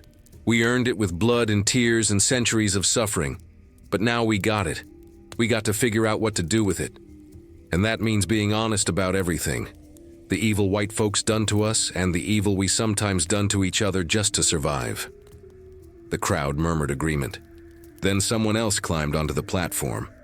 Old Dinah, Samuel's mother, one of the 7 who'd been caught trying to escape years ago. She'd survived the punishment, survived being sold to a neighboring plantation, and had returned when freedom came, looking for family. I got something needs saying too, she announced. About drivers, about the black hands that held white whips. Isaiah braced himself. I hated drivers once, Dinah continued. Hated them worse than I hated Massa, because they looked like us but worked against us. But I've been thinking on it, and I realized something. They were trapped same as us, just in a different kind of trap. Massa offered them crumbs from the table and made them betray their people for it. Some took those crumbs and forgot where they came from, but some like Isaiah, tried to stay human despite it. She looked directly at him. You whipped my boy. You gave false names that hurt innocent men. You made choices I'll never fully understand. But you also warned Jacob, saved lives by helping conspirators escape, and finally stood up and said no even when it meant destruction. That's got to count for something. It counts, Thomas said, surprising everyone. Counts enough that I'm saying it here, public, so everyone knows. Isaiah paid his debt, blood and scars and years of guilt. He's square with me, and if anyone got a problem with him traveling north with us, speak now. No one spoke. The silence was acceptance, grudging perhaps, but real. Then there's one more thing needs doing, Ezekiel said, climbing onto the platform with effort. He carried something wrapped in cloth. When he unwrapped it, Isaiah's heart stopped. It was a whip. Not the one Isaiah had carried, but one like it. The symbol of everything they'd endured. This, Ezekiel announced, is the last whip from this plantation. We found it in Crenshaw's house after he fled, and now we're going to do what should have been done long ago. He handed it to Isaiah. Lay it down, the old man commanded. Lay it in the dust where it belongs and walk away from it. Not just for you, but for all of us. For every driver who got trapped in that impossible position. For every soul who had to make terrible choices just to see another sunrise. Isaiah took the whip, felt its familiar weight, felt the ghost of every stripe it had laid across his own conscience. He walked to the center of the platform and laid it down gently, like putting a corpse to rest. Then, deliberately, he ground it into the dust with his heel. The crowd erupted, not in cheers but in something deeper. A collective exhale, like a wound finally beginning to heal. We leave it here, Ezekiel declared. Leave it in the dust of this cursed place. And we walk forward carrying only what we need. Memories to teach us, scars to remind us, and the determination to build something better. One by one, people came forward to step on the whip, to grind it into the Alabama dirt, to claim their freedom by rejecting the symbol of their bondage. When everyone had taken their turn, Ezekiel spoke the final words. This plantation tried to break us, tried to make us forget who we were, where we came from, what we were capable of. It failed. We're still standing, still remembering, still carrying the ancestors' strength in our bones. And now we walk north not as runaways, not as property, but as free people claiming our birthright. The journey began the next morning. 50 souls walking north under the Drinking Gourd constellation, following the rivers, avoiding the roads where Confederate sympathizers might still lurk, moving toward whatever future awaited them. Isaiah walked with Ayodele's hand in his, the faceless doll still wrapped in his bundle, the scars still written across his skin. Behind them, the plantation grew smaller with each step, until it was just another collection of buildings on the horizon, its power over them finally broken. Daddy? Ayodele asked as they walked. You think we'll ever come back? No, baby, that part of our lives is done. We're walking toward tomorrow now. What's tomorrow look like? Don't know, but it's ours to shape. That's what freedom means. The chance to find out who we are when nobody's standing over us with a whip. She was quiet for a while then. I'm glad you were my daddy through all that. Even when it was hard. Even when you made mistakes. I'm glad it was you. Isaiah couldn't speak past the lump in his throat. He just squeezed her hand and kept walking. Behind them, the whip lay in the dust, slowly being covered by wind-blown dirt. Ahead, the North Star waited like a promise. And somewhere in the space between memory and hope, the ancestors walked with them, invisible but present, guiding them toward whatever came next. And somewhere in the space between memory and hope, the ancestors walked with them, invisible but present, guiding them toward whatever came next. The journey north took 3 months of walking, hiding, begging for food, sleeping rough in woods and abandoned barns.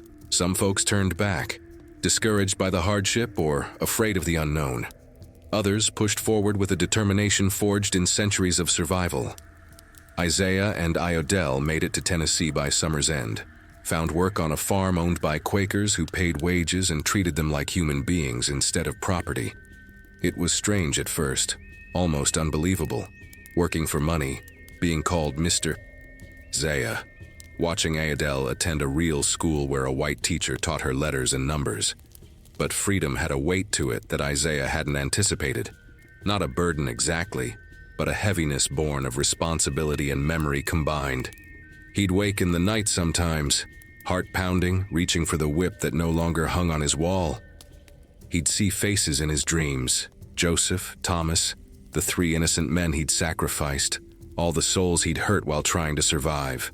The guilt didn't fade with distance or time. If anything, it grew sharper, clearer, more impossible to ignore. Ezekiel noticed, of course.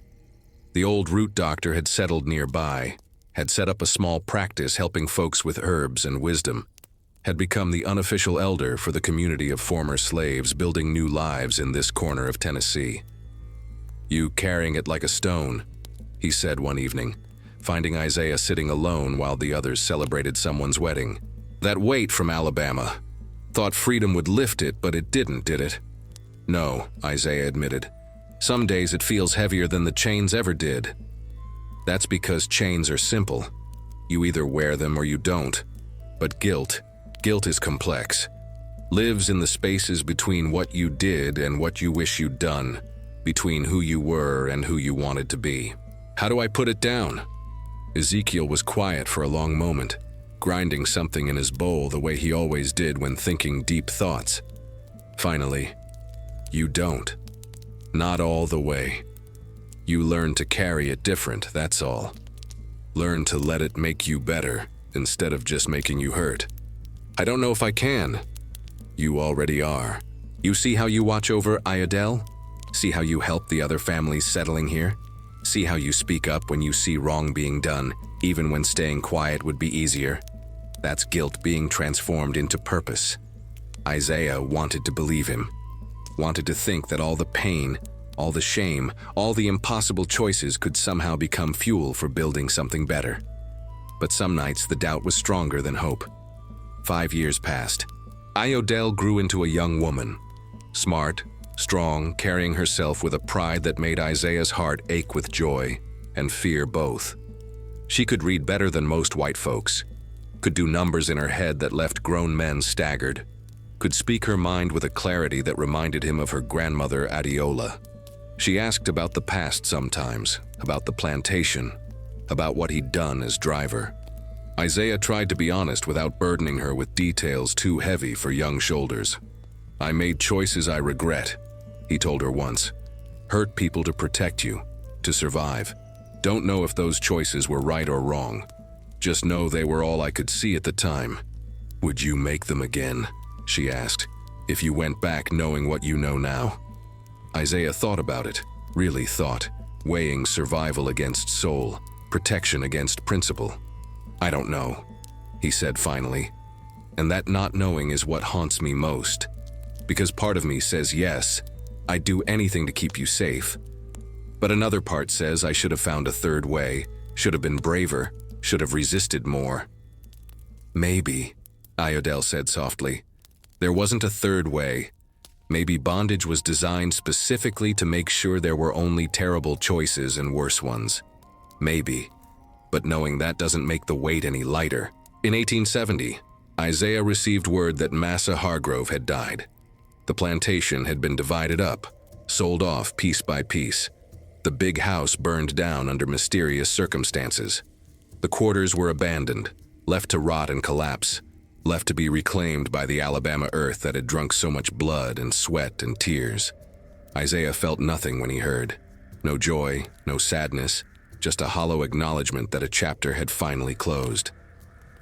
That winter, Ezekiel's health began to fail. The old root doctor grew weaker, thinner, his clouded eyes seeing less and less of this world while seeing more and more of the next. On a cold December night, he called Isaiah to his bedside. "I'm crossing over soon," Ezekiel said without preamble. "Can feel it coming like weather on the wind. But before I go, I need to tell you something. Save your strength.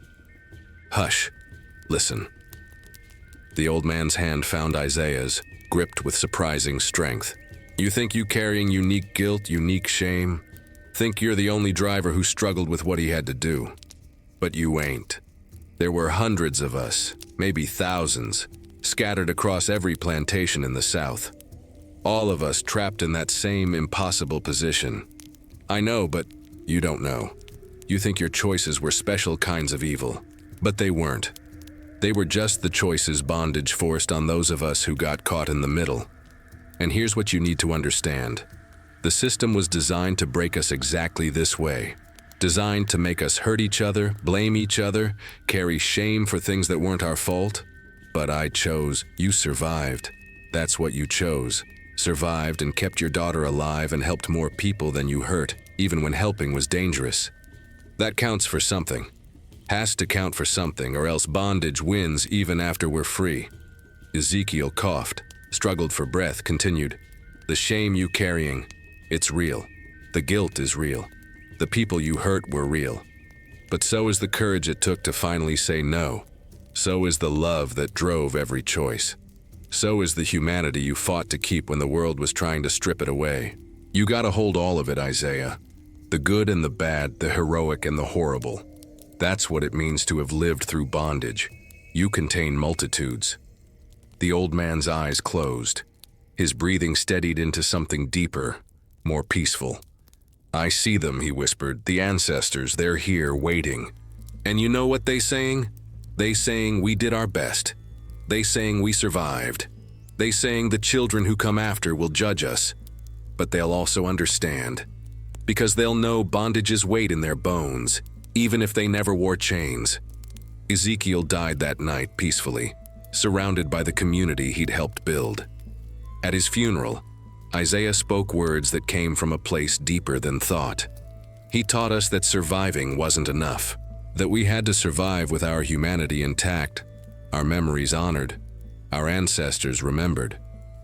He taught us that the whip might break the body, but it couldn't break the spirit unless we let it. And he taught us that freedom wasn't just about broken chains. It was about building something new from the broken pieces. After the funeral, Isaiah walked to the edge of town where a small cemetery held the graves of those who'd died in freedom. He stood there alone as the winter sun set, thinking about Ezekiel, about his mama Adiola, about everyone who'd crossed over before tasting liberty. And he made a promise to them, to the ancestors, to the spirits watching from beyond. "I won't let the story die. Won't let people forget what bondage did to us, what it made us do to each other, what it cost to survive and resist and finally break free. The shame I carry, I'll carry it so the next generation understands the weight. But I'll also carry the triumph, the resistance, the love that persisted despite everything. Both truths. Always both." The sun set, painting the Tennessee sky in colors that reminded him of Alabama dawns, of cotton fields stretching endless, of a life that felt both like yesterday and 1,000 years ago. Isaiah turned toward home, toward Iadel, toward the community of survivors building something new from the ashes of bondage. The whip was gone, left in Alabama dust, but the memory remained, sharp, painful, necessary. And that memory, that testimony, one would echo through generations, carried in the blood and bone of those who came after, a reminder of what was survived, what was lost, and what was finally, painfully, beautifully won. They suffered, they resisted, they survived. The chains broke, but the scars remained as witness. The system died, but the memory lives on. And that memory, we guard it here, we carry it forward, we refuse to let it fade into silence. Because the ones who endured deserve to be remembered. The ones who fought deserve to be honored. And the ones who made impossible choices in impossible times deserve to be understood. Quem sofreu, sofreu. Quem resistiu, deixou memória. E memória a gente guarda aqui, nos Echoes from the Quarters.